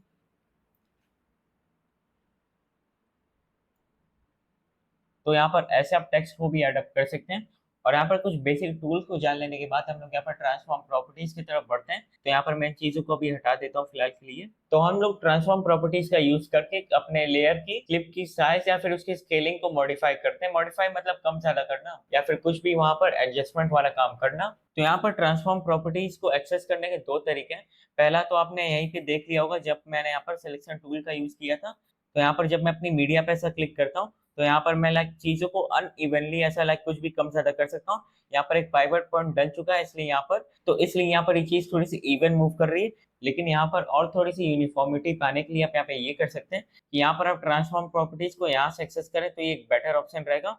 तो यहाँ पर लाइक मुझे अभी जितनी आफ्टर इफेक्ट्स की नॉलेज है, तो यहाँ पर ये जो प्रॉपर्टीज आपको देखने को मिल रही है यहाँ पर, ये नए अपडेट में ये सारी चीजें आई है, नहीं तो पहले सारी चीजें आपको यहीं पे ही देखने को मिलती थी। तो यहाँ पर आपको और प्रिसाइजली कंट्रोल ऑप्शन चाहिए, तो यहाँ से आप ट्रांसफॉर्म प्रॉपर्टीज को एक्सेस कर सकते हैं। और यहाँ पर नीचे आपको पोजीशन, स्केल, रोटेशन, ये 3 ऑप्शन देखने को मिलते हैं। वो तीनों ऑप्शन आपको यहाँ पर भी देखने को मिलते हैं और उसके साथ आपको कुछ एडिशनल ऑप्शन भी यहाँ पर देखने को मिल जाते हैं। तो बेटर यही रहेगा कि आप यहीं पे वर्क करने की आदत बना लें, रेदर देन कि आप नीचे जाके ऐसा वर्क कर रहे हैं। लेकिन हाँ, मतलब कभी-कभार नीचे जाके काम करने की ज़रूरत पड़ेगी, तो तब मैं आपको लाइक गाइड कर दूँगा कब आपको क्या करना है, ओके। लेकिन मैं तो यही कहूँगा कि अपनी आदत यहीं पे ऐसा वर्क करने की बनाएँ, तो वो ज़्यादा बेटर रहेगा। और फिर इसके बाद मैंने आपको सिलेक्शन टूल का यूज़ करते हुए बताया था कि यहाँ पर जो भी हम लोग काम करेंगे, इसका चेंज हम लोग को यहाँ पर नंबर्स में देखने को मिलेगा। और इसी के साथ अगर आप मान लेते हैं कोई स्पेसिफिक प्रॉपर्टी को खाली यहाँ पे टारगेट करना चाहते हैं, जैसे कि मैं आपको यहाँ पे स्केल को टारगेट करके दिखाना चाहता हूँ, या फिर आप किसी भी प्रॉपर्टी को आपको यहाँ पे टारगेट करना है, तो आप उस प्रॉपर्टी के पहले वर्ड को ऐसा देख लीजिए, जैसे कि एंकर में ए, पोजीशन में पी, स्केल में एस और रोटेशन में आर और ओपेसिटी में ओ। लाइक आप इनके पहले लेटर को ऐसा देख लीजिए और मैं आपको जैसे स्केल पे कुछ वर्क करके दिखाता हूँ, ओके। तो यहाँ पर मैं एस प्रेस करता हूँ अपने कीबोर्ड पे, तो जैसे ही मैंने यहाँ पर एस प्रेस करा, यहाँ पर तो कुछ ऐसा देखने को नहीं मिला, लेकिन यहाँ पर आप देख रहे हैं खाली स्केल वाली प्रॉपर्टी सेलेक्ट हो रखी है। और यहाँ पर मैं चाहूँ तो स्केल को एक्स और वाई एक्सिस में लाइक अपने हिसाब से कम ज़्यादा कर सकता हूँ। अगर मैं यहाँ पर चीज़ों को लाइक किसी स्पेसिफिक एक्सिस में होता हुआ देखना चाहता हूँ, तो यहाँ पर मुझे चीज़ों को अनलिंक करके उस एक्सिस पे ऐसा वर्क करना पड़ेगा। जैसे कि अभी आपको यहाँ पे एक्स में काम होता हुआ देखने को मिल रहा है और अभी आपको यहाँ पे वाई में काम होता हुआ देखने को मिल रहा है, ओके। और यहाँ पर मैं चीज़ों को पहले रीसेट कर देता हूँ और अगर मैं यहाँ पर चीज़ों को लिंक करके करूँ, तो आपको एक्स और वाई दोनों तरफ ऐसा स्केल होते हुए देखने को मिलेगा, ओके। तो आप ऐसे भी यहाँ पे वर्क कर सकते हैं और यहाँ पर मैं चीज़ों को रीसेट कर देता हूँ। और फिर इसके बाद अब हम लोग यहाँ पर थोड़ी बहुत बातचीत लेयर्स के बारे में भी कर लेते हैं। तो यहाँ पर हमें लेयर्स के ऑप्शन बेसिकली यहाँ पर भी देखने को मिलते हैं। यहाँ से लाइक अपने लेयर को आप ऐसा इनेबल या फिर डिसेबल कर सकते हैं लाइक व्यू वाले वे में। और यहाँ से आप अपने किसी लेयर की ऑडियो को इनेबल या फिर डिसेबल कर सकते हैं। और ऐसे ही मैं यहाँ पर किसी और मीडिया को भी इम्पोर्ट कर लेता हूँ। मैं यहाँ पर कहीं इम्पोर्ट कर लेता हूँ। तो अगर आप इस लेयर की वीडियो या फिर ऑडियो को इनेबल डिसेबल करना चाहते हैं, तो आप यहाँ से उसे कंट्रोल कर सकते हैं। और मान लेते हैं कि किसी लेयर की किसी प्रॉपर्टी पे आपको वर्क करना है, तो आप क्या करिएगा, उस लेयर पे ऐसा क्लिक मारिएगा। फिर जिस भी प्रॉपर्टी पे आपको वर्क करना है, लाइक उसके कीवर्ड को आप यहाँ पे प्रेस कर सकते हैं। जैसे कि मुझे यहाँ पर पोजीशन पे वर्क करना है, तो मैं यहाँ पर पी प्रेस करूंगा, तो नीचे यहाँ पर पोजीशन वाली चीज इंट्रोड्यूस हो जाएगी। और मैं चाहूँ तो यहाँ से भी चीजों पे वर्क कर सकता हूँ। ये चीजें मैं नए वर्जन में देखने को मिली थी, तो आपके ऊपर डिपेंड करता है कि आप चीजों को अगेन यहाँ से या फिर यहाँ से भी कंट्रोल कर सकते हैं। और जब भी मैं यहाँ पर लेयर्स का कॉन्सेप्ट कहीं पर भी बताता हूँ, तो मैं यहाँ पर एक लाइन जरूर बोलता हूँ कि देखिए यहाँ पर लेयर्स इस वे में वर्क करती है। मैं आपको एक लाइन बताता हूँ, जो जितना ऊपर रहेगा वो उतना ज्यादा दिखेगा। जहाँ पर हमारे ये ताऊ बैठे हुए हैं, ओके, तो इसलिए हमारी ताऊ की लेयर खाली दिख रही है। और इसके बाद मैंने यहाँ पर जो मीडिया को इम्पोर्ट की है, फिर वो आती है, ओके। तो यहाँ पर ताऊ की लेयर ऊपर है, तो इसलिए यहाँ पर हमें ताऊ देखने को मिल रहा है यहाँ। और इसके बाद हम लोग ने यहाँ पर जो दूसरी मीडिया को एडअप किया, वो खाली यहीं तक लिमिटेड है। और अब मैं यहाँ पर अपने ताऊ की वीडियो को ऐसे डिसेबल करता हूँ, तो आप देख सकते हैं कि यहाँ पर जो हमारी दूसरी मीडिया थी, अब यहाँ पर हमें वो देखने को मिल रही है, ओके। तो ऐसे यहाँ पर लेयरिंग का कॉन्सेप्ट वर्क करता है, जो जितना ऊपर रहेगा वो उतना ज्यादा दिखेगा।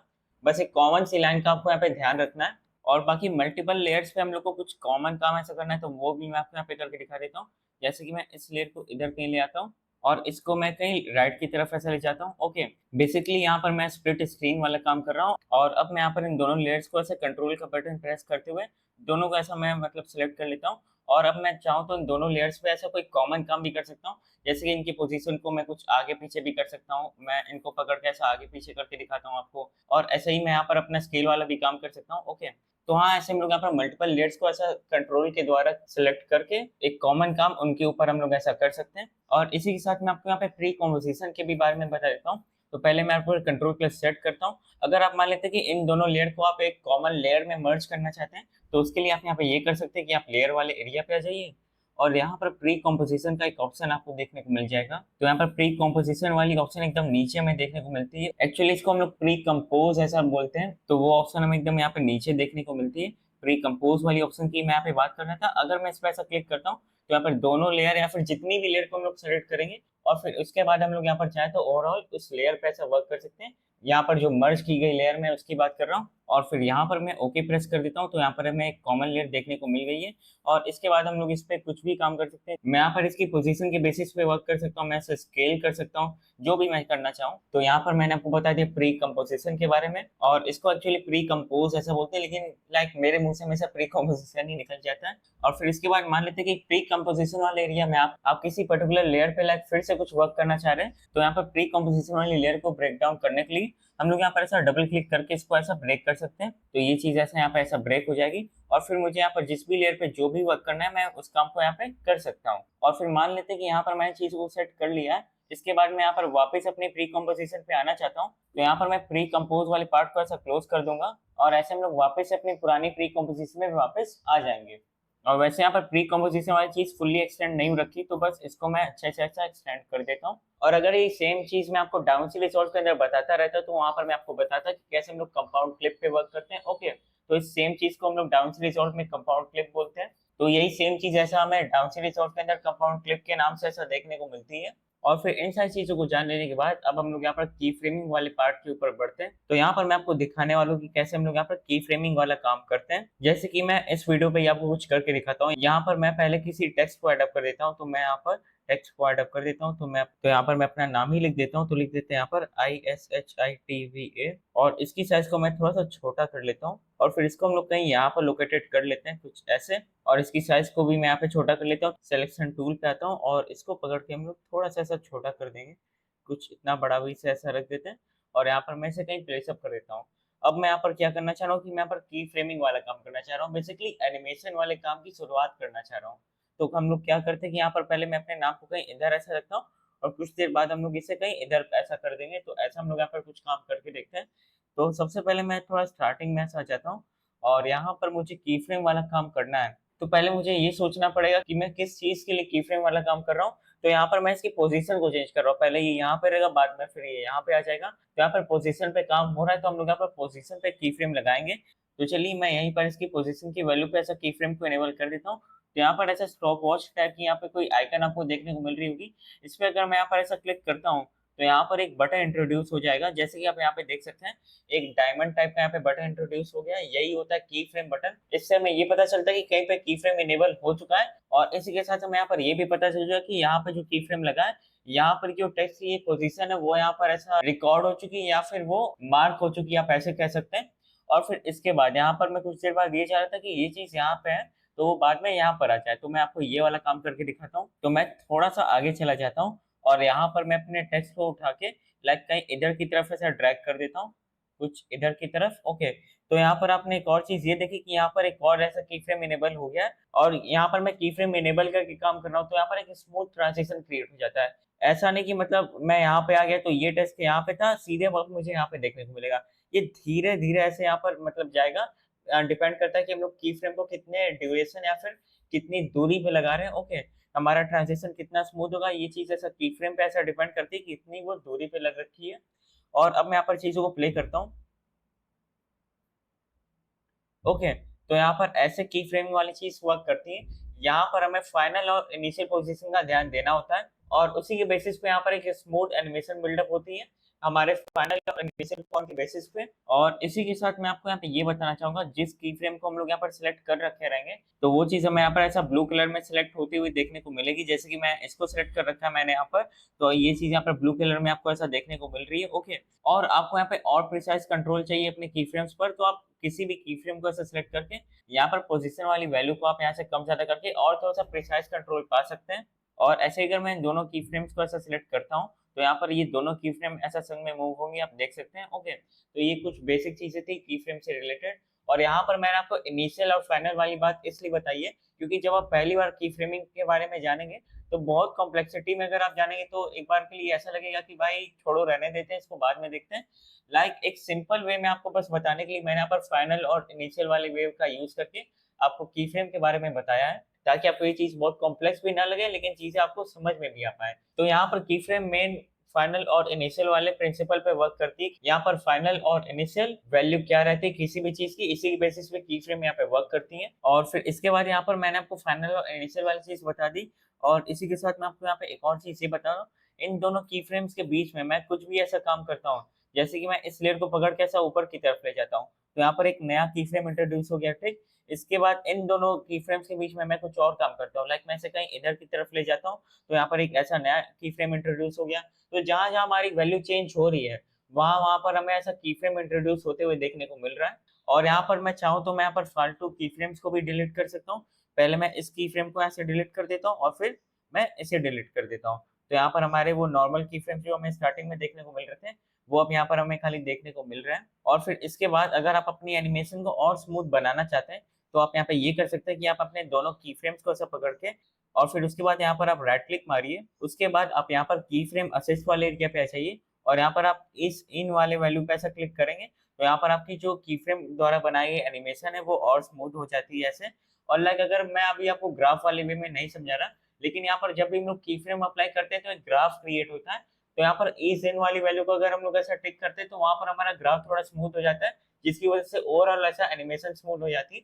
तो ग्राफ वाली चीज़ को मैं अभी फिलहाल के लिए इंट्रोड्यूस नहीं कर रहा। हम लोग अभी ग्राफ्स को भी आगे इंट्रोड्यूस करेंगे, क्योंकि अभी उस चीज़ को हम लोग अगर कवर अप करेंगे तो थोड़ी चीज़ें कॉम्प्लिकेटेड लग सकती हैं। और बाकी यहाँ पर आपको एनिमेशन का ऑप्शन लगभग आफ्टर इफेक्ट्स में हर पैरामीटर वैल्यू पे देखने को मिल जाता है। जहाँ पर भी आपको स्टॉप वॉच का ऑप्शन देखने को मिलता है, मतलब कि वहाँ पर हम लोग की फ्रेमिंग वाला काम कर सकते हैं। तो ऐसा ही आप दूसरे पैरामीटर्स पे भी की फ्रेमिंग वाला काम करके चेकआउट कर सकते हैं कि वो चीज़ें यहाँ पे कैसे क्या दिखती हैं। और फिर इसके बाद यहाँ पर हम लोग आ जाते हैं कीबोर्ड शॉर्टकट्स पे। तो यहाँ पर कीबोर्ड शॉर्टकट्स लाइक एक बहुत ही पर्सनल टॉपिक हो सकता है। मतलब यहाँ पे आपकी प्रेफ़रेंस डिपेंड करती है, क्योंकि हम लोग कीबोर्ड शॉर्टकट्स का यूज़ अपने टाइम को सेव करने के लिए करते हैं और हमारा काम जल्दी हो, इसलिए हम लोग कीबोर्ड शॉर्टकट्स का यूज़ करते हैं। जैसे कि आफ्टर इफेक्ट्स के अंदर मैं यहाँ पर एडिट वाले एरिया पे आ जाता हूँ और यहाँ पर मैं कीबोर्ड शॉर्टकट्स वाले एरिया पे आ जाता हूँ। तो यहाँ पर हम लोग को किस काम को करने के लिए क्या कीबोर्ड शॉर्टकट दबाना चाहिए, वो सारी चीज़ें यहाँ पर हमें लिखी हुई देखने को मिल जाती हैं। जैसे कि ज़ेड पे अगर हम लोग प्रेस करेंगे तो ज़ूम वाला काम होगा। ऐसे ही आप यहाँ पे और भी मल्टीपल चीज़ों को देख सकते हैं और यहाँ पर चाहे तो आप अपने हिसाब से भी कीज़ को असाइन कर सकते हैं किसी काम को करने के लिए। लेकिन डिफ़ॉल्ट सेटिंग्स के हिसाब से यहाँ पर किस की को दबाने से क्या काम होगा, उस जानकारी को आप प्राप्त करने के लिए आप किसी भी की पे ऐसा प्रेस कर सकते हैं। जैसे कि मैं यहाँ पर ज़ेड पे आ जाता हूँ, तो यहाँ पर मैं इसको प्रेस करूँगा तो ज़ूम वाला काम होगा। ज़ेड को अगर मैं कंट्रोल के संग प्रेस करूँगा तो यहाँ पर हम लोग जो भी काम करेंगे वो अनडू हो जाएगा। तो ऐसा ही आप मल्टीपल कीबोर्ड शॉर्टकट्स को यहाँ से एक्सप्लोर कर सकते हैं और किस कीबोर्ड शॉर्टकट को किसके संग कॉम्बिनेशन में प्रेस करेंगे तो उससे क्या होगा, आप वो चीज़ भी यहाँ पर ऐसे लिखी हुई देख सकते हैं। और अभी फिलहाल के लिए मैं इस एरिया को भी बंद कर देता हूँ, तो मैं यहाँ पर कैंसिल पे प्रेस करता हूँ। और यहाँ पर मैं आपको एक और रिकमेंडेशन ये देना चाहूँगा। अब जैसे कि यहाँ पर कुछ लोग जो मेरी वीडियो देख रहे होंगे, उनमें से बहुत लोग गेमिंग वाला काम भी करते होंगे। वो वैलोरेंट खेलते होंगे, जीटीए 5 खेलते होंगे, कोई भी गेम खेलते होंगे। ओके, तो वहाँ पर जैसे कि आप मान लेते हैं कि वैलोरेंट खेलते हैं, वो सबने खेला होगा मुझे लगता है। तो वहाँ पर AWSP वाली कीज़ का यूज़ करके हम लोग आगे-पीछे, लेफ्ट-राइट ऐसा नेविगेट करते हैं। अगर मान लेते हैं कि आपका हाथ वहाँ पे सेट हो चुका है, AWSP कीज़ कह रहा हूँ, तो यहाँ पर आप क्या कीजिए कि आप यहाँ पे एडिट वाले एरिया पे आकर ऐसा कीबोर्ड शॉर्टकट्स में आकर आप इन कीज़ के अराउंड चीज़ों को असाइन कर लीजिए जिनका आप मोस्टली यूज़ करने वाले हैं। जैसे कि आप वीडियो को लाइक प्ले करने वाला काम आप स्पेस से भी कर सकते हैं, नहीं तो आप डब्ल्यू से भी कर सकते हैं, क्योंकि हम लोग गेम में डब्ल्यू का यूज़ फॉरवर्ड मूवमेंट के लिए करते थे। तो यहाँ पर हम लोग वीडियो को प्ले करने के लिए डब्ल्यू की का भी यूज़ कर सकते हैं। वीडियो को रिवर्स प्ले करने के लिए एस का यूज़ कर सकते हैं। ओके, लाइक मैं आपको यहाँ पे एक मिसाल के तौर पर एक एग्जांपल दे रहा था। ऐसा ही आप जैसे भी कंफर्टेबल रहें, आप उस हिसाब से अपने कीबोर्ड शॉर्टकट्स को असाइन कर सकते हैं। मैं आपको यहाँ पे स्टार्टिंग में कहूँगा कि आप अभी तो चीज़ों को सेट करने का काम ना करें, और जैसे ही आप अपने सॉफ्टवेयर के संग कुछ 5-6 दिन ऐसा बिता लेते हैं, फिर आपको ऐसे खुद से भी आइडिया लग जाएगा कि मैं किन कीज़ का मोस्टली यूज़ करता हूँ। फिर उसके हिसाब से आप अपने कीबोर्ड शॉर्टकट्स को असाइन कर लें। और चलिए, कीबोर्ड शॉर्टकट वाले पार्ट में मैं बहुत ज़्यादा डिस्कस नहीं करने वाला, क्योंकि ये टोटली आपके प्रेफ़रेंस के ऊपर डिपेंड करती है कि कैसे आप यहाँ पे चीज़ों को खुद से ऑपरेट करना चाहते हैं और किन चीज़ों में आप यहाँ पे कंफर्टेबल हैं। और फिर इसके बाद हम लोग यहाँ पर अब इफ़ेक्ट्स और प्रीसेट्स को चेकआउट करने वाले हैं। तो पहले मैं इस टेक्स्ट वाली लेयर को यहाँ से हटा देता हूँ, क्योंकि अभी इसका कोई काम नहीं है, तो मैं इसे यहाँ से ऐसे हटा देता हूँ। तो जैसे कि मान लेते हैं कि मैं इस क्लिप पे कोई इफ़ेक्ट या फिर प्रीसेट लगाना चाहता हूँ, तो यहाँ पर मैं इफेक्ट्स एंड प्रीसेट वाले एरिया को ऐसा ओपन अप कर लूँगा और फिर यहाँ से मैं किसी भी इफेक्ट या फिर प्रीसेट को अप्लाई कर सकता हूँ, जो कि यहाँ पे ऐसा लोकेटेड है। और इन केस यहाँ पर आपको इफेक्ट्स एंड प्रीसेट वाला ऑप्शन देखने को नहीं मिलता, तो यहाँ पर आप विंडो पे आके ऐसा वर्कस्पेस में चले जाइए और आपको यहाँ पे ये देखना है कि यहाँ पर ऐसा देख लीजिए कि इफेक्ट्स एंड प्रीसेट्स वाली ऑप्शन यहाँ पर इनेबल है कि नहीं। और फिर ऐसे यहाँ पर और भी मल्टीपल ऑप्शंस है, लेकिन अभी हम लोग यहाँ पर इफेक्ट्स एंड प्रीसेट की बात कर रहे हैं।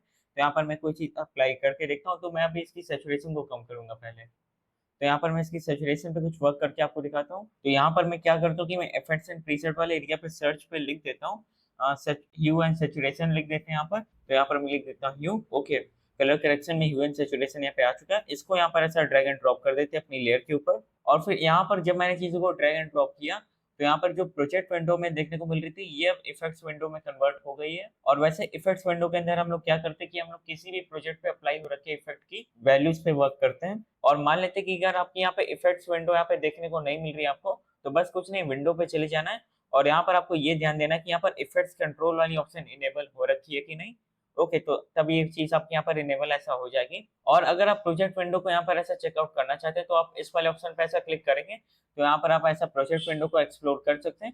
नहीं तो आप ऐसे चाहें तो इफेक्ट्स विंडो पे भी ऐसा स्विच कर सकते हैं। और अब मैं आपको यहाँ पे सैचुरेशन को ऐसे कुछ कम ज़्यादा करके दिखाता हूँ। तो यहाँ पर आप मास्टर सैचुरेशन का यूज़ करके आप अपनी सैचुरेशन को कंट्रोल कर सकते हैं। ओके, तो मैं ऐसे अभी कुछ 6 ऐसा कुछ रख देता हूँ। और इसी के साथ मैं आपको 2 और चीज़ ये बताता हूँ। जैसे कि आप अभी नीचे वाली लेयर पे आ जाइएगा। ओके, तो यहाँ पर आप इसको ऐसा एक्सपेंड करेंगे, तो यहाँ पर आपको इफेक्ट्स वाला एरिया भी देखने को मिल जाएगा। तो आप चाहें तो यहाँ से भी इफेक्ट्स को भी कंट्रोल कर सकते हैं। और अगर आप चाहें तो आप अपने इफेक्ट को यहाँ से इनेबल या फिर डिसेबल कर सकते हैं। बस आपको यहाँ पे एफएक्स वाली वैल्यू पे ऐसा क्लिक करना है, तो ये चीज़ ऐसा डिसेबल हो जाएगी। तो ऐसे ही चीज़ यहाँ पर इनेबल या फिर डिसेबल हो जाएगी। और मैं इसे वापस से 6 पे ऐसा ले आता हूँ। और फिर इसके बाद यहाँ पर आप एक और चीज़ ये देख सकते हैं कि यहाँ पर मैं ह्यू सैचुरेशन वाले एरिया को ऐसा एक्सपेंड करता हूँ इधर की तरफ। तो यहाँ पर आपको स्टॉपवॉच वाले ऑप्शन भी देखने को मिल रहे होंगे। ओके, यानी कि मतलब आप की फ्रेमिंग वाला यहाँ पे काम कर सकते हैं। जैसे कि यहाँ पर मैं चीज़ों को आपको यहाँ पर एक हाई अमाउंट में अप्लाई करके दिखाता हूँ। तो यहाँ पर हम लोग की फ्रेमिंग इनेबल करते हैं चैनल रेंज में। तो यहाँ पर मैं इसको कुछ ऐसा अजीब सा बना देता हूँ फिलहाल के लिए। तो यहाँ पर मैं मास्टर ह्यू की वैल्यू को कुछ ऐसा अजीब सा कर देता हूँ स्टार्टिंग में ऐसे, और फिर थोड़ा दूर और आ जाते हैं। कुछ इतने दूर पे आकर इसको कुछ और अजीब सा ऐसा बना देते हैं, कुछ ऐसे। और अब मैं इसको आपको यहाँ पे ऐसा प्ले करके दिखाता हूँ। तो देख रहे हैं यहाँ पर ऐसा कलर चेंज होने वाला इफेक्ट आपको देखने को मिल रहा है की फ्रेमिंग की वजह से। और फिर यहाँ पर मैंने आपको इफेक्ट्स के बारे में थोड़ा बहुत बता दिया। और इसके बाद अब हम लोग यहाँ पर कुछ और चीज़ों को जान लेते हैं। यहाँ पर मैं आपको सेव्स के बारे में बताने वाला हूँ और एंकर पॉइंट के भी बारे में आपको यहाँ पे बताने वाला हूँ अब। तो पहले यहाँ पर मैं चीज़ों को ऐसा रीसेट कर लेता हूँ और इस इफेक्ट को हम लोग यहाँ से ऐसा डिलीट भी कर देते हैं। और अब हम यहाँ पर सेव्स के ऊपर वर्क करेंगे। तो यहाँ पर मैं एक काम करता हूँ कि मैं एडिशनली आपको यहाँ पर टेक्स्ट के बारे में भी बता देता हूँ।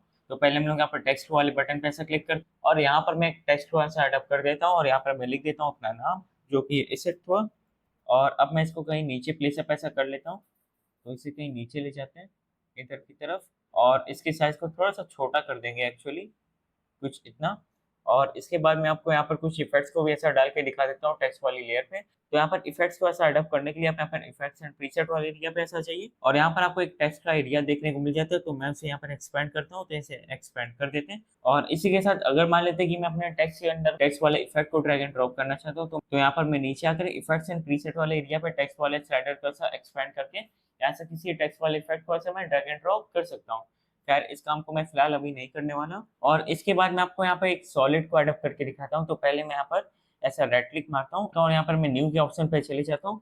यहाँ पर एक सॉलिड का ऑप्शन आपको देखने को मिल रहा है। तो अगर मैं इस पर ऐसा क्लिक मारता हूँ, तो यहाँ पर हम लोग एक सॉलिड कलर को अडॉप्ट कर सकते हैं। यहाँ पर वैसे सेटिंग्स को दिखाई जा रही है सॉलिड कलर की। तो यहाँ पर हम लोग जिस सॉलिड को अडॉप्ट करने वाले हैं उसकी यहाँ पर सेटिंग्स को दिखाई जा रही है। तो यहाँ पर मैं इसे ऐसा रेड ले लेता हूँ और ओके प्रेस करता हूँ। तो आप देख सकते हैं कि यहाँ पर एक रेड कलर की सॉलिड लेयर आ चुकी है। ये पूरी हमारी स्क्रीन को ऐसे कवर अप कर देती है, क्योंकि यहाँ पर आपने इसके रेजोल्यूशन को देखा होगा, जो कि 4K रेजोल्यूशन की वैल्यू रहती, वो वैल्यू यहाँ पर सॉलिड में दे रखी थी। तो इसलिए यहाँ पर पूरी स्क्रीन कवर अप हो चुकी है। और ऐसे ही हम मान लेते हैं कि सॉलिड के ऊपर कोई और मॉडिफिकेशन करना चाहते हैं, तो आप उस लेयर को ऐसे सिलेक्ट कीजिए, मतलब सॉलिड की लेयर को सिलेक्ट कीजिए। फिर उसके बाद आप लेयर वाले एरिया पे आकर सॉलिड सेटिंग्स पे ऐसे आ जाइए, और यहाँ से आप मान लेते हैं कि कुछ और कस्टमाइजेशन करना चाहते हैं अपने सॉलिड के ऊपर, तो वो काम आप यहाँ से कर सकते हैं। और फिर इसके बाद यहाँ पर मैं इस लेयर को भी डिलीट कर देता हूँ फिलहाल के लिए। तो इसे यहाँ से डिलीट कर देते हैं। और फिर इसके बाद अब मैं आपको यहाँ पर एंकर पॉइंट के बारे में बताने वाला हूँ। जैसे कि अब मैं अपने स्क्रीन के ऊपर ऐसा प्रेस करता हूँ, तो यहाँ पर आपको एक एंकर पॉइंट देखने को मिल जाएगा। इसको हम लोग कहीं भी ऐसा लोकेट कर सकते हैं, लेकिन अभी तो लोकेट नहीं कर पा रहे। तो इसको लाइक एंकर पॉइंट को चेंज करने के लिए हम लोग यहाँ पर पैन बिहाइंड टू वाले एरिया पे ऐसा क्लिक करेंगे। तो इसका यूज करके हम लोग अपने एंकर पॉइंट को ऐसा कहीं पर भी मूव करा सकते हैं, और उसके अराउंड हमें यहाँ पर जो भी काम करना है, जैसे कि मैं इसको यहाँ पे कहीं मूव करा देता हूँ। और अब मैं यहाँ पर रोटेशन की वैल्यू को ऐसा कम ज्यादा करूंगा, तो इस एंकर पॉइंट के हिसाब से यहाँ पर रोटेशन आपको देखने को मिल रही होगी। तो ऐसे हम लोग यहाँ पर एंकर पॉइंट का यूज लेते हैं। और फिर इसके बाद अब मैं आपको यहाँ पर कुछ शेप्स को ऐसे अडॉप्ट करके दिखाता हूँ। तो उसे अडॉप्ट करने के लिए आप पैन बिहाइंड टूल के बगल वाले ऑप्शन में आ सकते हैं। तो यहाँ पर मैं ऐसा एक बार क्लिक मारूंगा और फिर से मैं यहाँ पर क्लिक मार के ऐसा होल्ड करता हूँ। तो यहाँ पर आप चाहे तो मल्टीपल शेप्स को ऐसा अडॉप्ट कर सकते हैं। जैसे कि मैं यहाँ पर स्टार टूल पे ऐसा क्लिक करके छोड़ देता हूँ, और अब मैं यहाँ पर ऐसा प्रेस करूंगा, तो यहाँ पर एक स्टार अडॉप्ट हो जाएगा कुछ ऐसे। या फिर आप ऐसे ही चाहे तो किसी भी तरह के शेप को अडॉप्ट कर सकते हैं। और यहाँ पर जब मैं शेप को ऐसा अडॉप्ट कर रहा था तो मुझे यहाँ पर 2 और एडिशनल ऑप्शंस देखने को मिल रहे थे। वो क्या है मैं आपको वो भी दिखा देता हूँ। पहले मैं यहाँ पर किसी दूसरे शेप को यहाँ पे ले आता हूँ। तो मैं यहाँ पर रेक्टेंगल टूल को सेलेक्ट कर लेता हूँ और इसे हम लोग यहाँ पर ऐसा अडॉप्ट कर लेते हैं। तो यहाँ पर हम लोग को फिल और स्ट्रोक का ऑप्शन देखने को मिल रहा था। फिल से क्या डिसाइड होता है कि हम लोग अपने शेप के अंदर कौन सा कलर फिल करेंगे। तो यहाँ पर मैं इसे कुछ ऐसा ब्लू बैगनी कुछ ऐसा कर लेता हूँ और फिर उसके बाद स्ट्रोक पे आ जाते हैं। अगर मैं यहाँ पे क्लिक करके किसी दूसरे कलर को अडॉप्ट कर देता हूँ, मैं यहाँ पर रेड को अडॉप्ट कर देता हूँ, तो यहाँ से हम लोग अपने शेप के बॉर्डर पे कलर को अडॉप्ट करते हैं स्ट्रोक का यूज करके। अगर मैं इसकी वैल्यू को इंक्रीज करूंगा तो आप देखिएगा शेप के बॉर्डर पे यहाँ पर रेड कलर इंट्रोड्यूस होने लगेगा। आप देख सकते हैं यहाँ पर। तो स्ट्रोक का काम ये रहता है कि हमारे शेप के बॉर्डर पे यहाँ से हम लोग कलर को अडॉप्ट करते हैं। और फिर इसके बाद अगर मैं यहाँ पर फिल वाले शब्द पे ऐसे खाली क्लिक करूंगा तो यहाँ पर हमें और ऑप्शंस भी देखने को मिल जाते हैं। जैसे यहाँ से हम लोग एक ग्रेडियंट को अडॉप्ट कर सकते हैं और यहाँ से हम लोग एक रेडियल ग्रेडियंट को अडॉप्ट कर सकते हैं। और यहाँ पर अगर मैं इस ऑप्शन पे जाऊंगा तो जहाँ पर फिल वाली एरिया रहती है वो यहाँ पर ओपेक हो जाएगी। अगर मैं इसको ऐसा प्रेस करता हूँ तो आप यहाँ पे देख सकते हैं और सिर्फ यहाँ पर स्ट्रोक बॉर्डर वाली चीज यहाँ पर हमें बची हुई देखने को मिल जाएगी। और इसी के साथ एक और चीज को मैं यहाँ पर फिर से बता देता हूँ जो कि यहाँ पर मैंने पहले बता रखा है। जैसे कि अगर मैं किसी लेयर पे आकर पहले मैं इसे हटा देता हूँ इन सारी चीजों को। ओके, अब मैं यहाँ पर अपने इस लेयर पे आता हूँ। यहाँ पर अब मैं यहाँ पर किसी शेप को ऐसे अडॉप्ट करूंगा तो यहाँ पर जो शेप अडॉप्ट होने वाला है वो अब यहाँ पर मास्क की तरफ वर्क करेगा। तो यहाँ पे मास्क कैसे क्या क्रिएट करते हैं, जिस भी लेयर के ऊपर हमें मास्क बनाना है पहले उस लेयर को सिलेक्ट करना है, फिर यहाँ पर हम लोग शेप को अडॉप्ट करेंगे तो यहाँ पे जो नया शेप इंट्रोड्यूस होगा वो हमारे लेयर के एक मास्क की तरफ वर्क करेगा। तो आपको इस चीज का यहाँ पे बस ध्यान देना है। और इसके बाद अगर मान लेते कि आपका काम इन एरिया से ऐसा नहीं बन रहा, मतलब यहाँ पे जितने भी टूल्स है इनका यूज करके आप वो शेप क्रिएट नहीं कर पा रहे जैसा आप चाहते हैं, तो कोई बात नहीं, आप एक कस्टम शेप को क्रिएट यहाँ पे कर सकते हैं। पहले मैं यहाँ पर इस मास्क को ऐसा हटा देता हूँ। ओके, तो कस्टम शेप को क्रिएट करने के लिए हम लोग यहाँ पर पेन टूल का यूज करेंगे। तो यहाँ पर मैं कुछ एक अजीब सा शेप क्रिएट कर लेता हूँ। ओके, तो यहाँ पर मैं इसे यहाँ पर जैसे ही इसके स्टार्टिंग वाले पॉइंट पर ऐसा क्लिक मारूंगा तो ऐसे यहाँ पर एक कस्टम शेप क्रिएट हो जाएगा। और इसके बाद यहाँ पर मैं आपको एक और चीज ये दिखा देता हूँ। अगर मैं यहाँ पर इस बटन पर ऐसा क्लिक करूंगा तो यहाँ पर हम लोग ने मास्क को जिन पॉइंटर का यूज करके क्रिएट किया था उससे वो सारी चीजें यहाँ से ऐसा हाइड या फिर इनेबल होती हैं। और यहाँ पे मैं चाहूँ तो अपने इस शेप के एज को ऐसा क्लिक मार के उसको मतलब री एडजस्ट कर सकता हूँ, मैं यहाँ पे ये कहूंगा। और इसी के साथ हम लोग ने यहाँ पर जो मास्क क्रिएट किया है उसके रिगार्डिंग मैं आपको कुछ और इम्पोर्टेंट चीजों के बारे में बताने वाला हूँ। मैं यहाँ पर इस मास्क वाले एरिया को ऐसा ओपन अप करता हूँ और तो यहाँ पर आप जैसे मास्क फेदर की ऑप्शन को देख पा रहे हैं। अगर मैं इसको ऐसा इंक्रीज करता हूँ तो यहाँ पर हमारे मास्क के अंदर चीजें और ऐड या फिर सब्ट्रैक्ट होंगी बैकग्राउंड से। तो अगर मैं इसकी वैल्यू को ऐसे इंक्रीज करता हूँ तो आप देख सकते हैं कि यहाँ पर हमारा मास्क एक्सपेंड हो रहा है, यानी कि सॉफ्टनेस वाले वे में हमारे मास्क के अंदर चीजें ऐड हो रही बैकग्राउंड में से। और अगर हम लोग इसको ऐसा कम करेंगे तो चीजें यहाँ पर ऐसे सब्ट्रैक्ट होंगी। ये तो आप समझ ही गए होंगे। और कभी भी आप मास्क को ऐसा क्रिएट करें तो मेरी हमेशा ये रिकमेंडेशन रहती है कि जैसे कि मान लेते हैं कि ये हमारा मास्क को क्रिएट हो गया, थोड़ा सा इसको रियलिस्टिक दिखाने के लिए हम लोग यहाँ पर 5 फेदर के अमाउंट को यहाँ पे ऐड अप कर लेते हैं। तो मैं सिर्फ 5 लिख देता हूँ यहाँ पे। तो लिख देते हैं यहाँ पर 5 एंटर। ओके, तो यहाँ पर एक थोड़ी सी जो ब्लर वाले वे में चीजें यहाँ पे दिखती हैं एजेस पे, वो थोड़ी सी सॉफ्ट या फिर नेचुरल फील देती हैं। और मान लेते हैं कि आपके मास्क के अंदर बहुत अच्छे खासे अमाउंट में फेदर ऐड अप हो गया और इसके बाद आप यहाँ से अपने मास्क में और कंट्रोल थोड़ी सी चाहते हैं तो यहाँ पर आप मास्क एक्सपेंशन वाले ऑप्शन को चेकआउट कर सकते हैं। तो इसकी वैल्यू को मैं ऐसा अगर कम करता हूँ तो आप देख रहे हैं कि यहाँ पर मास्क अंदर की तरफ होके ऐसा कांटेक्ट कर रही है। तो अगर मैं इसकी वैल्यू को ऐसा इंक्रीज करता हूँ तो आप देख सकते हैं कि यहाँ पर हमारी मास्क एक्सपेंड कर रही है। और अगर मैं इसकी वैल्यू को ऐसा कम करता हूँ तो आप देख सकते हैं कि यहाँ पर हमारी मास्क छोटी होती जा रही है। तो यहाँ पर मास्क फेदर के साथ हम लोग मास्क एक्सपेंशन का यूज करके हम लोग अपने मास्क की एजेस को और अच्छा बना सकते हैं। और फिर इसके बाद मैंने आपको यहाँ पर पेन टूल का यूज करके मास्किंग के बारे में बता दिया। ऐसे ही आप यहाँ पर रेक्टेंगल टूल का भी यूज ले सकते हैं। और इसके बाद मैं आपको एक और मेथड ये भी बता देता हूँ कि कैसे आप यहाँ पे रोटो ब्रश का यूज करते हैं। पहले मैं इस मास्क को यहाँ से हटा देता हूँ।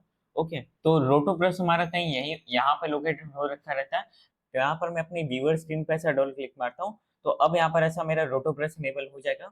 और यहाँ पर अब मेरा माउस एक क्राउस हेयर जैसी चीज में कन्वर्ट हो गया है। और फिर यहाँ पर रोटो ब्रश को खोल लेने के बाद यहाँ पर मैं आपको रोटो ब्रश को तुरंत यूज करके नहीं दिखाने वाला। पहले हम लोग यहाँ पर इफेक्ट्स पैनल को खोल लेते हैं। तो उस चीज को हम लोग कैसे खोलेंगे कुछ मेरे दिमाग में आ नहीं रहा। अभी आपकी ऐसी कंडीशन है तो बस कुछ नहीं, उसके लिए आप इफेक्ट वाले एरिया पे चले जाइए, इफेक्ट कंट्रोल पे चले जाइए। ओके, तो यहाँ पर हमारा इफेक्ट पैनल ओपन अप हो चुका है। बस कंपोजिशन वाले लेयर को सिलेक्ट कर लीजिए। और अभी यहाँ पर आपको रोटो ब्रश वाली सेटिंग्स नहीं देखने को मिल रही, कोई बात नहीं, बस अभी रैंडमली आप कहीं पे ऐसा क्लिक कर दीजिए और यहाँ पे रोटो ब्रश वाली ऑप्शन इनेबल हो जाएगी। सबसे पहले आप यहाँ पे रोटो ब्रश के लेटेस्ट वर्जन को सेट कर लीजिए जो कि 3 है यहाँ पर। और फिर इसके बाद यहाँ पर मैं आपको कुछ काम करके दिखाता हूँ। पहले सबसे पहले हम लोग यहाँ पर वो टेक्स्ट बिहाइंड ऑब्जेक्ट वाला काम कर लेते हैं। तो यहाँ पर मैं अंकल को ऐसा मास्क में ले लेता हूँ। एक मिनट, इसके ब्रश के साइज को हमें थोड़ा सा छोटा करना पड़ेगा। तो मैं कंट्रोल के संग यहाँ पर अपने लेफ्ट वाले की को ऐसे प्रेस करूंगा, तो ऐसे हम लोग अपने ब्रश के साइज को छोटा बड़ा बना सकते हैं। तो मैं ऐसे भी कुछ इतना छोटा भी रख लेता हूँ। ओके, अब यहाँ पर हम लोग अपने अंकल को सिलेक्शन में लेते हैं, इधर भी ले लेते हैं, थोड़ा सा इधर और इधर भी ऐसे। ओके, तो यहाँ पर अंकल हमारे सिलेक्शन में आ चुके हैं। और इसी के साथ मैं आपको यहाँ पर नेगेटिव स्ट्रोक के बारे में बता देता हूँ। अभी तक हम लोग रोटोस्कोप में चीजों को ऐड कर रहे थे। अब जैसे कि मान लेते हैं कोई पार्ट ऐसे यहाँ पे आ गया, इसको यहाँ पे सब्ट्रैक्ट करना है, तो यहाँ पे क्या करेंगे, इसके लिए आप यहाँ पे ऑल्ट को प्रेस कीजिए और उसके बाद आपका जहाँ पर भी अनवांटेड पोर्शन सेलेक्ट हो गया है वहां पर आप ऐसा मतलब ड्रॉ कर दीजिए, तो वो चीज यहाँ से ऐसे हट जाएगी, जैसे कि आपने यहाँ पे देख लिया। ओके, एक मिनट, तो ये चीज़ अब यहाँ से कंप्लीटली हट चुकी है। तो ऐसे आप यहाँ पे नेगेटिव वे में चीज़ों को हटा भी सकते हैं, और ऐसा बाय डिफ़ॉल्ट जब भी आप रोटोस्कोप वाले ब्रश को यूज़ करेंगे तो चीज़ यहाँ पर ऐड होगी। ऑल्ट का यूज़ करके आप नेगेटिव वे में चीज़ों को अपने सिलेक्शन से हटा सकते हैं। और फिर इसके बाद अगर आप अपने सिलेक्शन को और रिफाइन करना चाहते हैं तो डेफिनिटली रोटो ब्रश मैट वाले ऑप्शन को आप यहाँ से चेकआउट कर सकते हैं। फेदर से मतलब आप अपने मास्क को और लाइक स्मूथ बना सकते हैं। और अगर आप अपने मास्क की गई चीज़ को खाली ऐसे देखना चाहते हैं तो आप यहाँ पे इस बटन को ऐसा प्रेस करके उस चीज़ को भी ऐसे देख सकते हैं। और फिर अब मैं यहाँ पर रोटो ब्रश की मैट कंट्रोल्स पे वर्क करूंगा, तो अब आपको यहाँ पे ऐसे चेंजेस देखने को और अच्छे से मिलेंगे। तो यहाँ पर मैं आपको क्या कहूंगा कि आप इन कंट्रोल्स को अपने से चेकआउट कर लीजिए, क्योंकि लाइक मैं अगर ऐसे बोलूंगा कि भाई इसको करने से आपके एज सॉफ्ट हो जाते हैं या फिर इसको करने से कुछ ऐसा हो जाता है, लाइक यहाँ पर वर्बली फील आपको नहीं आने वाली जब तक आप इस चीज को प्रैक्टिकली करके नहीं देखेंगे। तो ये चीज मैं आपके ऊपर छोड़ता हूँ कि आप इस चीज को लाइक खुद से ट्राई आउट कर लीजिएगा। और फिर इसके बाद मैं चलिए टेक्स्ट बिहाइंड ऑब्जेक्ट वाला काम करके आपको दिखा देता हूँ। तो सबसे पहले मैं यहाँ पर चीज़ों को लाइक फिर से एकदम आपको करके दिखाता हूँ। तो यहाँ पर मैं चीज़ों को डिलीट करके फिर से आपको करके दिखाता हूँ। तो स्टार्टिंग में जाते हैं, यहाँ पर हम लोग रोटो ब्रश को एडअप कर देते हैं। ओके, तो यहाँ पर हम लोग अंकल को अपने सिलेक्शन में ले लेते हैं पहले अच्छे से।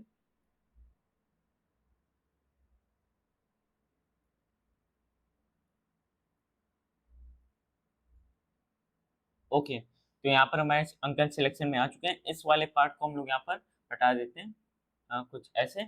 और यहाँ पर मैं आपको एक और चीज़ ये बताता हूँ, जैसे कि आपको जितने पार्ट तक यहाँ पर अपने सिलेक्शन बनाने वाला काम करना है रोटो ब्रश में, आप वहां तक आइए। ओके, और वहां तक के पार्ट को अगर आप ऐसा सेव करना चाहते हैं तो उसके लिए आप यहाँ पे फ्रीज वाले बटन को चेकआउट कर सकते हैं। वो लेकिन लोकेटेड कहाँ है, थोड़ा सा लाइक आप इस विंडो को लाइक इधर की तरफ ऐसा ले जाएंगे तो यहाँ पर आपको फ्रीज का ऑप्शन देखने को मिल रहा होगा। तो लाइक मान लेते हैं कि मैं यहीं तक अपने सिलेक्शन वाली चीजों को चाहता हूँ, तो मैं यहाँ पर ऐसा फ्रीज करूंगा, तो यहाँ पर ये जो रोटो ब्रश वाली चीज है यहाँ पर वो ऐसा मतलब सेव होनी शुरू हो जाएंगी। और यहाँ पे जितना भी टाइम लगे चीजों को सेव होने में। ओके, तो अभी मैं सेव होने वाला काम अभी यहाँ पे नहीं करने वाला, क्योंकि बहुत टाइम यहाँ पे हमारा जाएगा फिलहाल के लिए। और अभी फिलहाल के लिए मैं बस इधर आ जाता हूँ। तो यहाँ पर मैं इस मीडिया की कॉपी और बना लेता हूँ। तो मैं चाहूँ तो अपने प्रोजेक्ट एरिया पे आकर इसकी एक और कॉपी बनाने के लिए यहाँ पर मैं अनटाइटल 1 वाले फोल्डर को ओपन करता हूँ। इसको मैं फिर से नीचे वाली लेयर पे ऐसे ड्रैग एंड ड्रॉप कर देता हूँ। यहाँ पर मैंने चीज़ों की मास्किंग वाली काम कर ली है। और यहाँ पर मैं एक टेक्स्ट लेयर को ऐड कर देता हूँ यहाँ पे पीछे, इधर। ओके, तो यहाँ पर मैं अपना नाम ही लिख देता हूँ। तो यहाँ पर लिख देता हूँ मैं ISHITPA हुआ। और टेक्स्ट लेयर का यहाँ पे काम हो चुका है। और यहाँ पर मैं सिलेक्शन टूल पे आ जाता हूँ वापस, और मैं कहीं इधर इसको ऐसा लगा देता हूँ इस चीज़ को। यहाँ पर मैं कैप्स लॉक को बंद कर देता हूँ ताकि यहाँ पर रिफ्रेश वाली चीज़ इनेबल हो जाए। और मैं इस टेक्स्ट वाली लेयर को लाइक इसके नीचे कहीं लोकेट कर देता हूँ, एक मिनट। और फिर इसके बाद मैं यहाँ पर इस वाली लेयर को लॉक कर देता हूँ और इसे भी लॉक कर देते हैं। टेक्स्ट वाली लेयर को उठा के इसके नीचे वाली लेयर पे ऐसा ले जाएंगे। और अब मैं यहाँ पर ऊपर वाली लेयर को सिलेक्ट करके मैं पहले लॉक वाले ऑप्शन को हटा देता हूँ यहाँ से। और अब मैं यहाँ पर इस वाली लेयर को सिलेक्ट करके रोटो ब्रश एंड रिफाइन एच पे आ जाता हूँ। तो यहाँ पर मैं फिर से एक बार ऐसा सिलेक्शन आपके लिए बना के दिखा देता हूँ। तो पहले मैं लाइक मान लेते कि मैं इतने पार्ट को ऐसा सेव कर लेता हूँ। ओके, और अभी यहाँ पे जो भी काम होगा मैं इसको ऐसा फास्ट फॉरवर्ड कर दूंगा आगे के लिए। तो यहाँ पर मैंने अपने रोटो ब्रश के काम को ऐसे सेव कर लिया, मतलब फ्रीज वाला काम हमारा कंप्लीट हो गया। यहाँ पर एक दो बार मेरा आफ्टर इफेक्ट्स भी क्रैश अप हो चुका है, इसलिए यहाँ पर चीजें थोड़ी सी आपको नीचे गैप लग रही है। कोई बात नहीं, मैं फिर से टेक्स्ट को यहाँ पे एडअप कर लेता हूँ। तो मैं यहाँ पर सिलेक्शन टूल पे आता हूँ और यहाँ पर इस लेयर को ऐसे सिलेक्ट करते हैं। तो चलिए मैं इस लेयर को यहाँ से हटा देता हूँ, टेक्स्ट को ऐसे एडअप कर लेता हूँ। मैं अपना नाम यहाँ पे लिख देता हूँ ISHITVA, इससे तो मेरा नाम यहाँ पे आ चुका है। और इसके बाद मैं यहाँ पर सिलेक्शन टूल पे आकर इसे कहीं यहाँ पे प्लेस अप कर देता हूँ। और इस टेक्स्ट वाली लेयर को मैं इस लेयर के नीचे ले आता हूँ, एक मिनट। मैं इसे ऐसा पकड़ता हूँ, मैं इस लेयर को ऐसा पकड़ के इसके नीचे ले आता हूँ। तो यहाँ पर टेक्स्ट बिहाइंड ऑब्जेक्ट वाला ऐसे काम हो जाता है। पीछे यहाँ पर जो चीज़ गायब हो गई है तो उसके लिए मैं यहाँ पे क्या करता हूँ, मैं अपने प्रोजेक्ट पे आ जाता हूँ।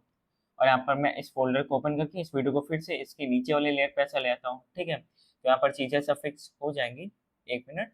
ओके, तो यहाँ पे चीजें फिक्स हो चुकी हैं। तो ऐसे हम लोग यहाँ पर टेक्स्ट पेरेंट ऑब्जेक्ट वाला भी काम कर सकते हैं। तो यहाँ पर ऐसे काम बहुत जल्दी हो जाते हैं रोटो ब्रश का यूज करते हुए। और यहाँ पर टेक्स्ट बिहाइंड ऑब्जेक्ट वाला काम कर लेने के बाद अब मैं आपको यहाँ पर पेरेंट लेयर वाले कॉन्सेप्ट को एक्सप्लेन करता हूँ। तो यहाँ पर मैं रेक्टेंगुलर शेप को पहले अडॉप्ट कर लेता हूँ कुछ ऐसे, और उसके बाद एक और लेयर को इधर ऐसे अडॉप्ट कर लेते हैं। ओके, अगर आप चाहते हैं कि यहाँ पर आपकी दो डिफरेंट शेप लेयर अडॉप्ट हो, तो उसके लिए आपको पहले क्या करना है मैं आपको ये बता देता हूँ। जैसे कि अभी एक शेप लेयर के अंदर दो रेक्टेंगल आ गए, हाँ, मैं दो अलग अलग शेप लेयर चाहता हूँ, तो उसके लिए मैं यहाँ पे ये करूंगा। पहले मैं कंट्रोल प्लस Z प्रेस करता हूँ, तो ऐसे यहाँ पर ये वाला शेप गायब हो गया। यहाँ पर ये वाली लेयर सिलेक्टेड हो रखी है। अब मैं यहाँ पर ऐसा इस खाली एरिया पे ऐसा क्लिक मारूंगा, और अब मैं यहाँ पर एक शेप को ऐसा अडॉप्ट करूंगा, तो देखिएगा तो यहाँ पर एक दूसरी लेयर के अंदर एक शेप यहाँ पे ऐसे अडॉप्ट हो गई। और अब मैं यहाँ पर क्या करता हूँ कि मुझे यहाँ पर पेरेंटिंग का काम करने के लिए मुझे यहाँ पर इस बटन का यूज करना होगा। अगर आपको ये बटन विजिबल नहीं हो पा रहा, तो यहाँ पर आप पेरेंट एंड लिंक वाले ऑप्शन पे राइट क्लिक कीजिए, और यहाँ पर कॉलम्स में आकर ऐसा पेरेंट एंड लिंक वाले ऑप्शन को इनेबल कर लीजिएगा। तो यहाँ पर मैं आगे प्रोसीड करता हूँ। और अब मेरी बात आप ध्यान से सुनिएगा। मैं चाहता हूँ कि ये जो मैंने पहले लेयर क्रिएट की थी, ये वाली लेयर, ओके, ये वाली लेयर को दूसरी वाली लेयर यानी कि ये वाली लेयर फॉलो करें। अब मैं यहाँ पर ऐसा चाहता हूँ, तो मैं इसके पेरेंट वाले ऑप्शन को लाइक उठाऊंगा, और यहाँ पर ऐसा मतलब इस शेप लेयर 2 वाले एरिया पे ऐसा ड्रैग एंड ड्रॉप कर दूंगा। और फिर अब मैं यहाँ पर सिलेक्शन टूल पे आकर इसको पकड़ के ऐसा मूव करूंगा, तो आप देख सकते हैं कि यहाँ पर दोनों लेयर मूव हो रही है। लेकिन यहाँ पर कुछ स्पेशल बात है, जैसे कि अगर मैं चाहूँ तो लाइक जहां से मैंने पेरेंट वाले ऑप्शन को पहली बार दूसरे से ऐसा लिंक किया था, मैं उस लेयर पे आकर लाइक चाहूँ तो चीजों को इंडिविजुअली ऐसा लाइक ऑपरेट कर सकता हूँ। देख रहे हैं, यहाँ पर मैं जब इसको मूव कर रहा हूँ तो इस पे इफेक्ट नहीं पड़ रहा, लेकिन यहाँ पर मैंने इस वाली लेयर की पेरेंट को मैंने इस पे ऐसा कनेक्ट किया था। तो अगर मैं शेप 2 को पकड़ के मूव करूंगा, तो इस वजह से ये पहला शेप भी हमारा मूव होगा। तो बस आपको यहाँ पे इस चीज का ध्यान देना होगा। और अगर आपको यहाँ पे पेरेंट लेयर वाली ऑप्शन को अगर बंद करना है, तो आप यहाँ पे ऐसा इस वाले एरिया पे आकर ऐसा नन पे भी क्लिक करेंगे, तो यहाँ पर ये पेरेंटिंग वाली ऑप्शन ऐसे बंद हो जाएगी, आप देख सकते हैं। और इसी के साथ एक और इम्पोर्टेंट बात मैं आपको ये बता देता हूँ। आप यहाँ पे एक और चीज देखिएगा, यहाँ पे लेयर ट्रांसफॉर्म वाली जितनी प्रॉपर्टीज है, हाँ, अगर आप इन प्रॉपर्टीज को लाइक दूसरे किसी लेयर पे ऐसा पेरेंट करवाना चाहते हैं, तो ये काम हो जाएगा। लेकिन आपने मान लेते हैं कि इस लेयर के ऊपर जो भी इफेक्ट्स, ट्रांजिशन, कुछ भी ऐसी चीज लगा रखी, ऐसी चीज यहाँ पर पेरेंट लेयर वाले कॉन्सेप्ट पे वर्क नहीं करती। और ये चीज कहाँ हेल्पफुल रहती है मैं आपको ये बताता हूँ। जैसे कि मैं जब कोई थंबनेल बनाने वाला काम करता हूँ, मैं यहाँ पे आ जाता हूँ, तो ये मेरे रिसेंट वीडियो का थंबनेल है। तो जब भी मैं लाइक इस वाले टेक्स्ट को मूव करूंगा, तो इसी के साथ मुझे इस वाले टेक्स्ट को भी मूव कराना पड़ेगा। तो यहाँ पर इन दोनों टेक्स्ट को ऐसा संग में मूव कराने के लिए मैं यहाँ पर पेरेंट लेयर का यूज कर सकता हूँ। तो यहाँ पर मैं पेरेंट लेयर के कॉन्सेप्ट का यूज कर सकता हूँ। और ऐसा ही इसी के साथ अगर आप चाहें तो यहाँ पर आप मल्टीपल लेयर्स के ऊपर पेरेंट लेयर वाली टेक्निक अप्लाई कर सकते हैं। और फिर इसके बाद अब हम लोग यहाँ पर ब्लेंडिंग मोड्स को कवर अप करने वाले हैं। तो यहाँ पर ब्लेंडिंग मोड्स वाला काम कैसे किया होता है, वैसे उस चीज को कवर अप करने के लिए मैं यहाँ पर पहले एक ढंग की मीडिया को एडअप कर लेता हूँ। इन चीजों को यहाँ पर हटा देते हैं। तो यहाँ पर मैं अपनी पुरानी वीडियो को ड्रैग एंड ड्रॉप कर लेता हूँ टाइमलाइन के अंदर, और यहाँ पर हम लोग एक सॉलिड लेयर को एडअप कर लेते हैं। तो मैं यहाँ पर लेयर पे आ जाता हूँ, न्यू पे आ जाते हैं, और यहाँ पर मैं सॉलिड को एडअप कर देता हूँ। और चलिए मैं यहाँ पर रेड कलर पे ही वर्क कर लेता हूँ, तो ओके प्रेस करते हैं। तो आपको ब्लेंडिंग मोड्स के बारे में तो पता ही होगा, मैंने लाइक अपने चैनल पे एक डेडिकेटेड रील भी बना रखी, जहाँ पर मैंने आपको सिर्फ ब्लेंडिंग मोड्स के बारे में बताया कि कैसे क्या चीज वर्क करती है और कब आपको किस ब्लेंडिंग मोड्स का यूज लेना है। एक जनरल आइडिया मैंने वहां पर आपको बताया, तो आप उस रील को जरूर से चेकआउट कीजिएगा। रील या फिर शॉर्ट वीडियो, आप जिसको जो भी कहिए, तो मैं आपको यही सजेस्ट करूंगा कि उस रील को आप जरूर से चेकआउट कीजिए, तब आपको लाइक ये ब्लेंडिंग मोड्स के बारे में और अच्छे से पता चल पाएगा। तो यहाँ पर मैं इस एरिया पे अगर ऐसा राइट क्लिक मारता हूँ और कॉलम्स में आकर हम लोग मोड्स पे ऐसा क्लिक मारते हैं, तो यहाँ पर हमें ब्लेंडिंग मोड्स देखने को मिल जाएंगे। ओके, तो लाइक पर्टिकुलर लेयर पे लाइक हम लोग किस तरह की ब्लेंडिंग मोड्स को ऐसा अप्लाई करना चाह रहे हैं, हम यहाँ से वो चीज सिलेक्ट कर सकते हैं। जैसे कि फिलहाल मैं इस रेड सॉलिड को ऐसा ओवरले पे सिलेक्ट करवा देता हूँ, ओवरले, तो यहाँ पे हमें कुछ ऐसी चीज देखने को मिलेगी। और हम लोग नीचे वाली लेयर पे भी किसी ब्लेंडिंग मोड को सिलेक्ट कर सकते हैं। तो हाँ, ब्लेंडिंग मोड्स का जब तक आपको ज्ञान नहीं रहेगा कि क्या मोड से क्या काम होता है, तब तक लाइक कोई फायदा नहीं है इसको यूज करने का। तो इसलिए मैं आपको वही फिर से रिकमेंड करूंगा कि आप मेरी ब्लेंडिंग मोड्स पे बना गई शॉर्ट वीडियो को देख लीजिएगा। तो यहाँ से हम लोग ऐसा ब्लेंडिंग मोड्स को एक्सेस कर सकते हैं। और इसी के साथ हमें यहाँ पर ट्रैक मैट का ऑप्शन देखने को मिल रहा है, मैं इसको भी आपको एक्सप्लेन कर देता हूँ। तो देखिए ट्रैक मैट से क्या काम होता है कि यहाँ से हम लोग अपने किसी लेयर को ऐसा मास्क की तरह यूज कर सकते हैं। मैं आपको इसका यूज करके दिखाता हूँ। पहले मैं सॉलिड को यहाँ से हटा देता हूँ। ओके, तो इसे यहाँ से हटा देंगे, और यहाँ पर मैं एक टेक्स्ट को एडअप कर देता हूँ। तो मैं टेक्स्ट वाले एरिया पे आता हूँ, यहाँ पर एक टेक्स्ट को लिख देते हैं, कुछ भी, मैं अपना नाम ही लिखूंगा डेफिनेटली। तो ISHITVA, कैप्स लॉक को यहाँ पे बंद कर देंगे। और फिर मैं सिलेक्शन टूल पे आ जाता हूँ, और मैं इसे कहीं इधर की तरफ ऐसा कर लेता हूँ। ओके, और अब मैं यहाँ पर एक काम करता हूँ कि मैं नीचे वाली लेयर के ट्रैक मैट पे आ जाता हूँ, और मैं इसे थोड़ा पे ऐसा क्लिक करता हूँ, तो आप देख सकते हैं कि यहाँ पर जितना बड़ा मेरा टेक्स्ट है बस वहीं पर वीडियो ऐसा विजिबल है। तो आप ऐसा भी यहाँ पर कुछ मास्किंग वाला इफेक्ट क्रिएट कर सकते हैं। मुझे एकदम पर्टिकुलर फिलहाल तो नहीं याद आ पा रहा कि लाइक इस चीज को हम लोग क्या करते हैं, लेकिन हाँ आप कुछ इस तरह से टेक्स्ट का यूज करके बैकग्राउंड की मास्किंग कर सकते हैं। और बाकी इसी के साथ मैं आपको यहाँ पर और भी मैट्स के बारे में बता देता हूँ। ओके, तो यहाँ पे 4 तरह के मैट्स होते हैं। अभी ये कौन सा मैट का एग्जांपल था जहाँ पर मैंने ये वाला काम कर दिया, ये अल्फा मैट का एग्जांपल था। इसके अंदर क्या होता है कि यहाँ पर हमारे इमेज या फिर वीडियो के अल्फा चैनल का यूज करके मास्क क्रिएट हो जाता है। और ऐसे ही एक और एग्जांपल होता है अल्फा इन्वर्ट का। उसको हम लोग कैसे एक्सेस करेंगे, यहाँ पर चीजों को इन्वर्ट करने के लिए बस आप इस ब्लैंक एरिया पे ऐसा क्लिक मारेंगे कि यहाँ पर देख सकते हैं कि यहाँ पर आपका अल्फा मास्क इन्वर्ट हो चुका है। और फिर इसके बाद तीसरे मैट का एग्जांपल है लूमा मैट। उसके अंदर क्या होता है कि जो हमारे इमेज के ब्राइटेस्ट पार्ट रहते हैं, यहाँ पर उसको एक्सट्रूड करके हमारे वीडियो के जितने भी डार्क पार्ट्स रहते हैं वो खाली ऐसा विजिबल होते हैं। क्योंकि मैं आपको एग्जांपल दिखा भी सकता हूँ एक्चुअली। तो यहाँ पर मैं सेकंड आउटपुट वाली लेयर को यहाँ पर ऐसा एडअप कर देता हूँ। ओके, और इस वाली लेयर को पहले मैं नीचे ले आता हूँ इसके, और मैं इस वाली लेयर को इसके ऊपर ले जाता हूँ ऐसे। और यहाँ पर मैं क्या करता हूँ कि मैं लुमा मैट वाला काम कर देता हूँ, तो मैं इसको ऐसे सिलेक्ट करता हूँ। और अब मैं आपको लाइक एक बार पहले इस वीडियो को ऐसा एनेबल करके दिखाता हूँ। एक मिनट, मैं इसे एनेबल करता हूँ तो ऊपर ये कुछ ऐसी वीडियो है, ठीक है। तो यहाँ पर आप देखिएगा जितने भी यहाँ पर ब्राइटर पार्ट्स है ना, वहां पर आपको नीचे वाली लेयर देखने को मिलेगी। ये लूमा मैट का एग्जांपल है। तो मैं यहाँ पर लूमा मैट वाला काम करने के लिए यहाँ पर मैं अपनी नीचे वाली वीडियो को सिलेक्ट कर लेता हूँ, और लूमा मैट का काम करने के लिए हम लोग यहाँ पर इस बटन पे ऐसा क्लिक करेंगे। और अब मैं आपको एक बार वीडियो को प्ले करके दिखाता हूँ। यहाँ पर चीजों को लोड अप में थोड़ा सा टाइम लग जा रहा है, तो मैं यहाँ पर थोड़ा सा आगे चला जाता हूँ, ठीक है। तो आप यहाँ पे देख सकते हैं कि यहाँ पर लुमिनेंस के बेसिस पे लाइक पीछे वाली लेयर की चीजें यहाँ पर दिखाई जा रही हैं। ओके, तो लूमा मैट कुछ ऐसे वर्क करता है। आप इस चीज को अपने एंड से भी ऐसा ट्राई करके देखिएगा। तो लूमा मैट में क्या होता है कि यहाँ पर हमारे वीडियो या फिर इमेज के डार्कर पार्ट्स का यूज करके एक मास्क को क्रिएट किया जाता है। और अगर मैं इसको लाइक ऐसा इन्वर्ट कर दूंगा तो यहाँ पर खेल थोड़ा सा उल्टा हो जाएगा। तो यहाँ पर हमारे खाली ब्राइटर पार्ट्स हमें देखने को मिलेंगे, जैसे कि हम यहाँ पे देख सकते हैं। ओके, तो यहाँ पर ऐसे 4 तरह के मैट के ऑप्शन हमें देखने को मिलते हैं। 2 लाइक एक्चुअल मैट होते हैं, और उसके बाद और 2 उसके इनवर्स वाले ऑप्शन यहाँ पे हमें देखने को मिलते हैं। और फिर इसके बाद अब हम लोग यहाँ पर नल ऑब्जेक्ट्स को कवर अप करने वाले हैं। तो पहले मैं आपको नल ऑब्जेक्ट को ऐसा एडअप करके दिखाता हूँ। तो मैं यहाँ पर राइट क्लिक मारता हूँ, न्यू पे चले जाते हैं, नल ऑब्जेक्ट, इसे हम लोग यहाँ पर एडअप कर लेंगे। तो इसका काम क्या होता है पहले मैं आपको ये बताता हूँ। तो जब मैंने यहाँ पर नल ऑब्जेक्ट को एडअप किया तो यहाँ पर एक स्क्वायर शेप में हमें कुछ ऐसा चीज देखने को मिलती है। तो इसका यूज करके हम लोग अपने ओवरऑल लेयर्स की ट्रांसफॉर्म प्रॉपर्टीज को कंट्रोल करते हैं। जैसे कि मैं यहाँ पर थोड़ा सा पेरेंटिंग का यूज कर लेता हूँ। तो मैं नल ऑब्जेक्ट 2 पे ऐसा चला जाता हूँ, और मैं इसको ऐसा लाइक थोड़ा सा जूम करता हूँ। तो यहाँ पर हमारी स्क्रीन ऐसा जूम हो गई। और इसी के साथ ऐसे ही मैं चाहूँ तो मैं अपने नल ऑब्जेक्ट को पकड़ के लाइक उसको स्केल कर सकता हूँ, उसकी पोजीशन वाले वे में उसको लाइक कहीं पे ऊपर नीचे ऐसे मूव कर सकता हूँ। ओके, तो नल ऑब्जेक्ट एक मोस्ट लाइकली कंट्रोलर की तरह यहाँ पे वर्क करते हैं। और जब हम लोग यहाँ पर 2D 3D वाला काम करेंगे तब ये चीज हमारे लिए बहुत हेल्पफुल होने वाली है आगे के समय में।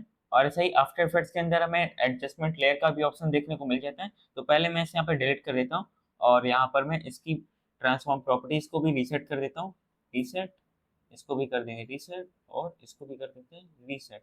ओके, तो यहाँ पर मैं एडजस्टमेंट लेयर को अडॉप्ट कर देता हूँ, तो वही न्यू वाले एरिया पे जाएंगे और यहाँ पर एक एडजस्टमेंट लेयर को अडॉप्ट कर देंगे। तो देखिए एडजस्टमेंट लेयर का क्या है कि ये एक इनविजिबल लेयर होती है। इसका यूज हम लोग तब करते हैं जब हम लोग को किसी इफेक्ट को लाइक अपने पूरे ओवरऑल लेयर्स पे से लगाना रहता है। मैं एक्सप्लेन करता हूँ।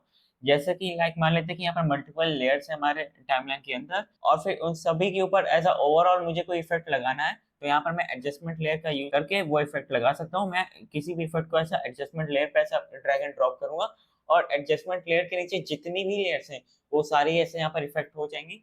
तो एडजस्टमेंट लेयर का हम लोग कुछ ऐसे काम करते हैं कि हम लोग ओवरऑल लेयर्स में या फिर कोई भी ऐसा ग्लोबल या फिर ओवरऑल वे में हम लोग मॉडिफिकेशन वाला काम करते हैं एडजस्टमेंट लेयर का यूज करते हुए। जैसे कि अभी फिलहाल के लिए यहाँ पर तो हमें एक लेयर देखने को मिल रही है, और एडजस्टमेंट लेयर में आकर मैं अभी कुछ कलर को ऐसा चेंज कर देता हूँ।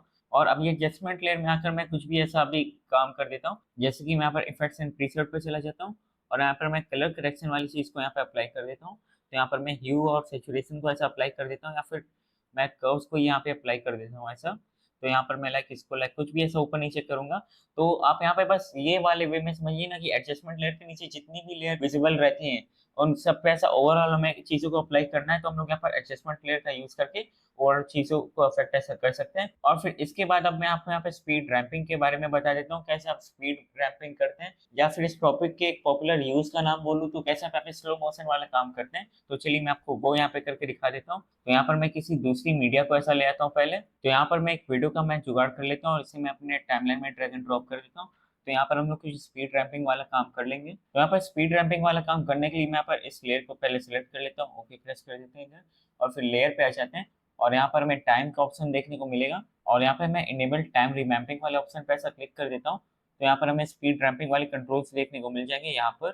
तो यहाँ पर मैं लेफ्ट में अपने वीडियो को सब प्ले करके देख लेता हूँ कि मुझे वीडियो के किस पार्ट को स्लो या फिर स्पीड अप करना है।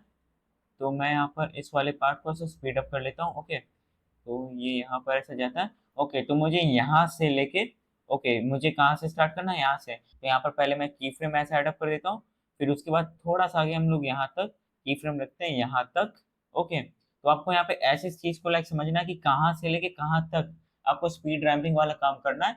इसमें मैं आपको यहाँ पे की फ्रेम को प्लेस अप करना है और फिर उसके बाद यहाँ पर एक थोड़ा सा आखिर में स्मूथ ट्रांजिशन को बिल्डअप करने के लिए मैं एक बार आखिर में भी की फ्रेम को एडअप लगा देता हूँ। यहाँ पर हम लोग स्पीड को ऐसा तेज कर देंगे और यहाँ पर स्पीड को इसके कंपैरिजन में थोड़ा सा धीमे कर देंगे ताकि चीजें थोड़ी सी स्मूथ लगे देखने में। और अब यहाँ पर मैं आपको कुछ करके दिखाता हूँ। मैं इस वाली की फ्रेम को पहले की फ्रेम के पास में कहीं ले जाता हूँ, ओके। तो यहाँ पर अब जो ये पार्ट प्ले होगा तो यहाँ पर बहुत तेजी से चीजें मूव होंगी, आप देखिएगा। तो यहाँ पर ये वाला वीडियो का पार्ट कुछ ऐसे प्ले हो रहा था, मैं आपको प्ले करके दिखाता हूँ। तो यहाँ पर मैं वीडियो को एक बार प्ले करके दिखाता हूँ। यहाँ से लेके यहाँ तक का पार्ट कुछ ऐसे प्ले हो रहा था, पहले मैं प्ले करता हूँ इसे, ओके। तो यहाँ पर चीजें बहुत धीरे प्ले हो रही थी।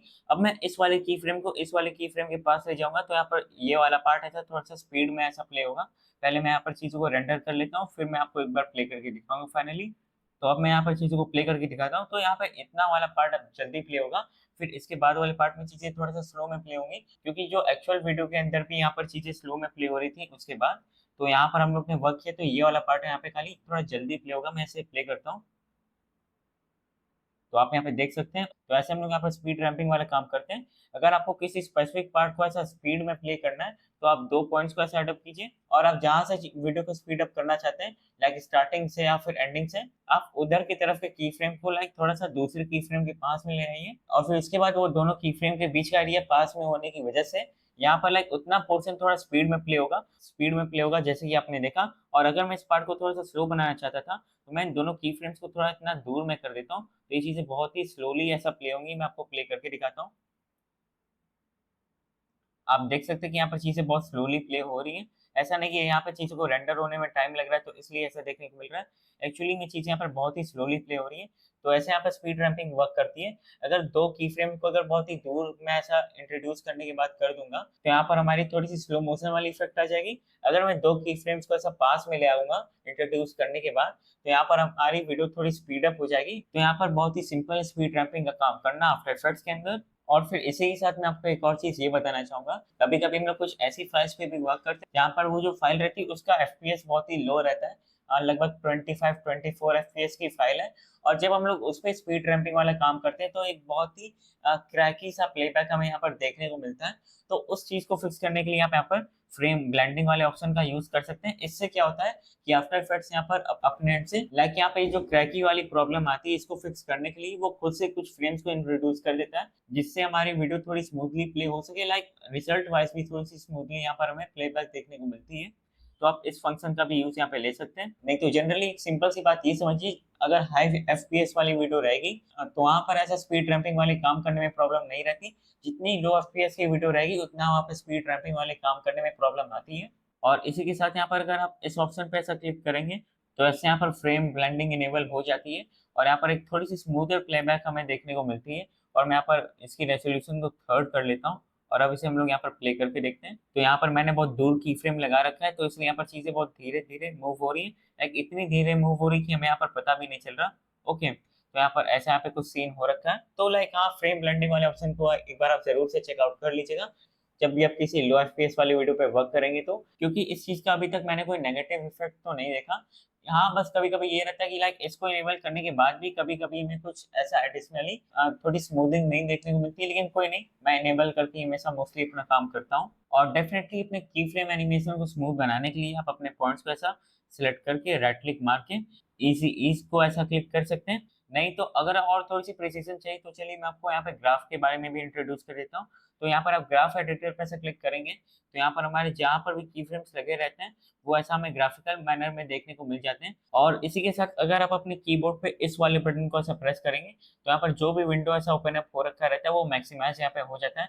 जैसे कि यहाँ पर लाइक हमारा ग्राफ मैक्सिमाइज हो चुका है, ऐसे अगर मैं इसको ऐसा फिर से प्रेस करूंगा तो ये मिनिमाइज हो जाएगा। अगर मैं अपनी व्यूअर स्क्रीन को मैक्सिमाइज करना चाहता हूँ तो मैं एक बार ऐसा क्लिक मारूंगा और यहाँ पर फिर से मैं इस बटन पे ऐसा प्रेस करूंगा तो यहाँ पर चीजें मैक्सिमाइज हो जाती हैं। तो आपको इस शॉर्टकट का भी यहाँ पे ध्यान रखना है। और बाकी यहाँ से चाहे तो आप अपने ग्राफ पे भी वर्क कर सकते हैं। अगर आप यहाँ पर अपने ग्राफ एडिटर को पहली बार देख रहे हैं, बस यहाँ पर मैं आपको एक सिंपल सी चीज ये कहना चाहूंगा, जितना हमारे ग्राफ का कर्व स्मूथ रहेगा उतनी अच्छी एनिमेशन हमें यहाँ पर देखने को मिलेगी। बेसिकली स्मूथ एनिमेशन हमें यहाँ पर देखने को मिलेगी। तो बस आप इस जनरल बात का ध्यान रखिएगा ग्राफ एडिटर को यूज करते समय। और अगर आप मान लेते हैं इस कर्व को यहाँ पर स्पीड और टाइम के बेसिस पे देखना चाहते हैं तो आप यहाँ पर choose graph type and option वाले एरिया पे ऐसा आ जाइए और यहाँ पर आप एडिट स्पीड ग्राफ वाले एरिया को ऐसा टिक कर लीजिए। तो यहाँ पर आपको स्पीड और टाइम के बेसिस में ग्राफ देखने को मिल जाएगा। जैसे कि मैं इस विंडो को मिनिमाइज करता हूँ तो यहाँ पर मैं जैसे कि इस वीडियो को अभी प्ले करूंगा तो यहाँ पर अभी हमारे वीडियो की स्पीड बहुत ही स्लो है। तो यहाँ पर हमें स्लो मोशन वाला ग्राफ कुछ ऐसा देखने को मिलता है। ओके, आप देख सकते हैं। और जहां पर हमारे वीडियो की स्पीड बहुत ऐसा इंक्रीज हो जाएगी, लाइक जहां पर हमारी वीडियो स्पीड अप हो जाएगी तो वहां पर हमें एक बहुत ही उठता हुआ ग्राफ देखने को मिलेगा, जैसे कि आप यहाँ पे देख सकते हैं। तो यहाँ पर हम लोग ऐसे ग्राफ को रीड करते हैं। मैंने आपको यहाँ पर एक जनरल आइडिया दिया है बस यहाँ पे। और फिर इसके बाद यहाँ पर मैं आपको एक और एडिशनल टिप ये दे देता हूँ। कभी कभी हमारा लाइक लो एफपीएस वाली क्लिप पे हम लोग जब वर्क करते हैं तो यहाँ पर वो एफपीएस वाली प्रॉब्लम जो आती है मैंने आपको यहाँ पे बता ही दिया। लेकिन हाँ, उसमें अगर आप अपनी चीजों को और अच्छे से फिक्स करना चाहते हैं तो वहां पर आप ऐसा मोशन ब्लर को अडॉप्ट कर लीजिएगा इफेक्ट्स वाले पैनल में यहाँ पर आकर। ओके, तो उससे क्या फायदा रहता है कि जब यहाँ पे चीजें मोशन में रहती है तो वहां पर उसके अराउंड वहां पर हमें एक हल्की सी ब्लर देखने को मिलती है। और अब हम लोग इस वीडियो के आखिरी टॉपिक पे आ चुके हैं। यहाँ पर मैं आपको बताने वाला हूँ कि कैसे आपको वीडियो को एक्सपोर्ट करना है। तो जैसे ही अभी हम लोग ने इस क्लिप पे ऊपर जो भी वर्क किया, अगर मैं इसे रेंडर करना चाहता हूँ तो मैं यहाँ पर कंपोजिशन में आ जाता हूँ कि कहाँ से आप अपनी वीडियो को रेंडर कर सकते हैं। तो उसके लिए बस आपको यहाँ पे कंपोजिशन में आना रहता है। ऐड टू यहाँ पे रेंडर क्यू पे ऐसा क्लिक कर दीजिए तो यहाँ से आप अपने टाइमलाइन की चीजों को रेंडर कर सकते हैं। तो यहाँ से आप अपने हिसाब से सेटिंग्स को ऐसे सिलेक्ट कर सकते हैं। और यहाँ पर सेटिंग्स को सिलेक्ट कर लेने के बाद आउटपुट टू वाले ऑप्शन पे आप यहाँ पर फाइल की लोकेशन को देख सकते हैं। यहाँ पर आपको अपनी फाइल को कहाँ पे सेव करना है और उसके बाद यहाँ पर आप चीजों को सेव कर सकते हैं। फिर उसके बाद यहाँ पर आप रेंडर वाले ऑप्शन का यूज करके अपनी वीडियो को एक्सपोर्ट कर सकते हैं। तो चलिए अब इस वीडियो को मैं यहीं पे एंड करता हूँ। ये मेरी सीरीज की पहली वीडियो थी। यहाँ पर मैं मान सकता हूँ कि आप में से बहुत लोगों को ये लगा होगा कि बहुत ही बेसिक चीज को मैं बहुत डिटेल में एक्सप्लेन करने की कोशिश कर रहा हूँ। मैंने ये चीज जानबूझ के इसलिए की क्योंकि ये मैं मान के चल रहा हूँ कि इस वीडियो को कुछ बिगिनर लोग भी देख रहे हैं तो उनके लिए यहाँ पर चीजें ऐसा लेफ्ट आउट ना हो जाए। तो इसलिए मैंने यहाँ पर कुछ बेसिक चीजों को भी बहुत डिटेल में एक्सप्लेन करने की कोशिश की है। तो हाँ, अगर आपको कोई चीज पता होगी तो आपका यहाँ पर रिविजन हो गया होगा। और किसी को यहाँ पर कोई चीज नहीं पता थी तो उससे यहाँ पर ये पता चल गया कि ऐसी चीज भी होती है। तो इसीलिए मैंने यहाँ पर बेसिक चीजों को भी बहुत डिटेल में ऐसा एक्सप्लेन किया है। और ऐसा नहीं कि मैं खाली एकदम बेसिक बेसिक लेवल पे चीजों को खत्म कर देता हूँ। आप इस सीरीज के आगे आने वाले वीडियोस में खुद भी देखेंगे। यहाँ पर मैं अच्छे और थोड़े कॉम्प्लिकेटेड एग्जांपल्स को कवर अप करने वाला हूँ। कॉम्प्लिकेटेड से मेरा मतलब यहाँ पे ये रहता है कि जहाँ पर हमें ज्यादा कस्टमाइजेशन के ऑप्शंस मिलते हैं मैं उस चीज को यहाँ पर ऐसा कॉम्प्लिकेटेड कहता हूँ। ऐसी चीज को मैं कॉम्प्लिकेटेड नहीं कहता जहाँ पर लाइक बहुत ही माथा पच्ची और मतलब खिचड़ी बन जाती है। मैं ऐसी चीज को कॉम्प्लिकेटेड नहीं कह रहा हूँ।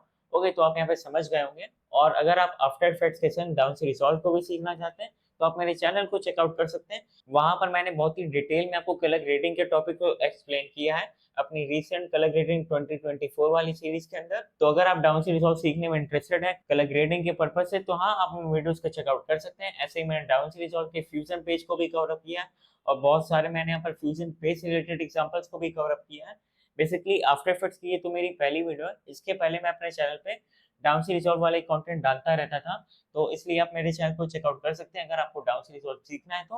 और बाकी चलिए गाइस, आज की वीडियो में बस इतना ही। यहाँ पर इस वीडियो के अंदर मैंने आपको आफ्टर इफेक्ट्स के बेसिक चीजों के बारे में बता दिया और आने वाली वीडियोस के अंदर हम लोग धीरे धीरे लेवल अप करना शुरू करेंगे। तो चलिए आज के वीडियो में बस इतना ही। तो चलिए गाइस, आज के वीडियो में बस इतना ही। आज इस वीडियो के अंदर मैंने आप सभी को बताया कि आपको किन बेसिक चीजों के बारे में जानकारी होनी चाहिए आफ्टर इफेक्ट्स का यूज करते समय। और यहाँ पर मैंने इस वीडियो के अंदर आपको जिन भी चीजों से इंट्रोड्यूस किया है आपको लाइक उन चीजों की अच्छी खासी नॉलेज होनी चाहिए। और जनरली हम लोग इन चीजों का यूज आफ्टर इफेक्ट्स के अंदर मोस्टली करते हैं। और फिर से मैं यहाँ पर वही बात रिपीट करना चाहूंगा, जैसे कि आप सभी को लगेगा कि यहाँ पे मैंने कुछ बेसिक चीजों को बहुत डीपली एक्सप्लेन किया है, उसकी जरूरत नहीं थी।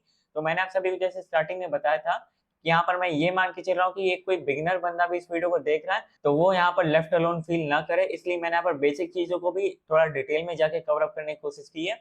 और घबराइए नहीं, हमारे आने वाले वीडियोस के अंदर हम लोग अच्छे लेवल के एग्जाम्पल्स को कवर अप जरूर से करेंगे और हम लोग अपने अगले वीडियो के अंदर ही थोड़ा लेवल अप करने की कोशिश जरूर करेंगे। और इसी के साथ मैं आप सभी को यहाँ पे ये कहना चाहूंगा, यहाँ पर मैं इस वीडियो के अंदर या फिर इस सीरीज की जिस भी वीडियो के अंदर जिन भी एसेट्स का यूज लेने वाला हूँ उन सारी चीजों को मैं अपने टेलीग्राम चैनल पे ऐसे टाइम बाय टाइम डालता रहूंगा। जैसे कि ये वीडियो आज मेरी पब्लिक हो जाएगी तो इस वीडियो के पब्लिक हो जाने के बाद मैं टेलीग्राम चैनल पे इस वीडियो में यूज होने वाले सारे एसेट्स को ऐसा डाल दूंगा और यही सेम फॉर्मेट में इस सीरीज की सारी वीडियोस के लिए अप्लाई करने वाला हूँ। यानी कि मतलब जो भी एसेट मैं यहाँ पे यूज करूंगा वो सारी चीजें आपको यहाँ पे टेलीग्राम पे मिल जाएंगी। तो आप यहाँ पर मेरे टेलीग्राम चैनल को जरूर से चेकआउट कीजिएगा। और इसी के साथ आप आने वाली वीडियोस के अंदर मेरे द्वारा क्या कवर होते हुए देखना चाहते हैं जरूर से मुझे कमेंट सेक्शन में बताइए। और अगर आप यहाँ पे डाउन सीरीज रिजॉल्व को अच्छे से डीपली सीखना चाहते हैं तो आप मेरे चैनल को भी चेकआउट कर सकते हैं। वहां पर रिसेंटली मैं अपनी कलर ग्रेडिंग वाली सीरीज को भी कंटिन्यू कर रहा हूँ जहां पर मैंने एकदम बेसिक लेवल से सिखाया कि कैसे हम अपनी कलर ग्रेडिंग करते हैं। वहां पर जिस सीरीज में वीडियोस अपलोड हो रखी है आप उस सीरीज में वीडियो को चेकआउट कीजिएगा।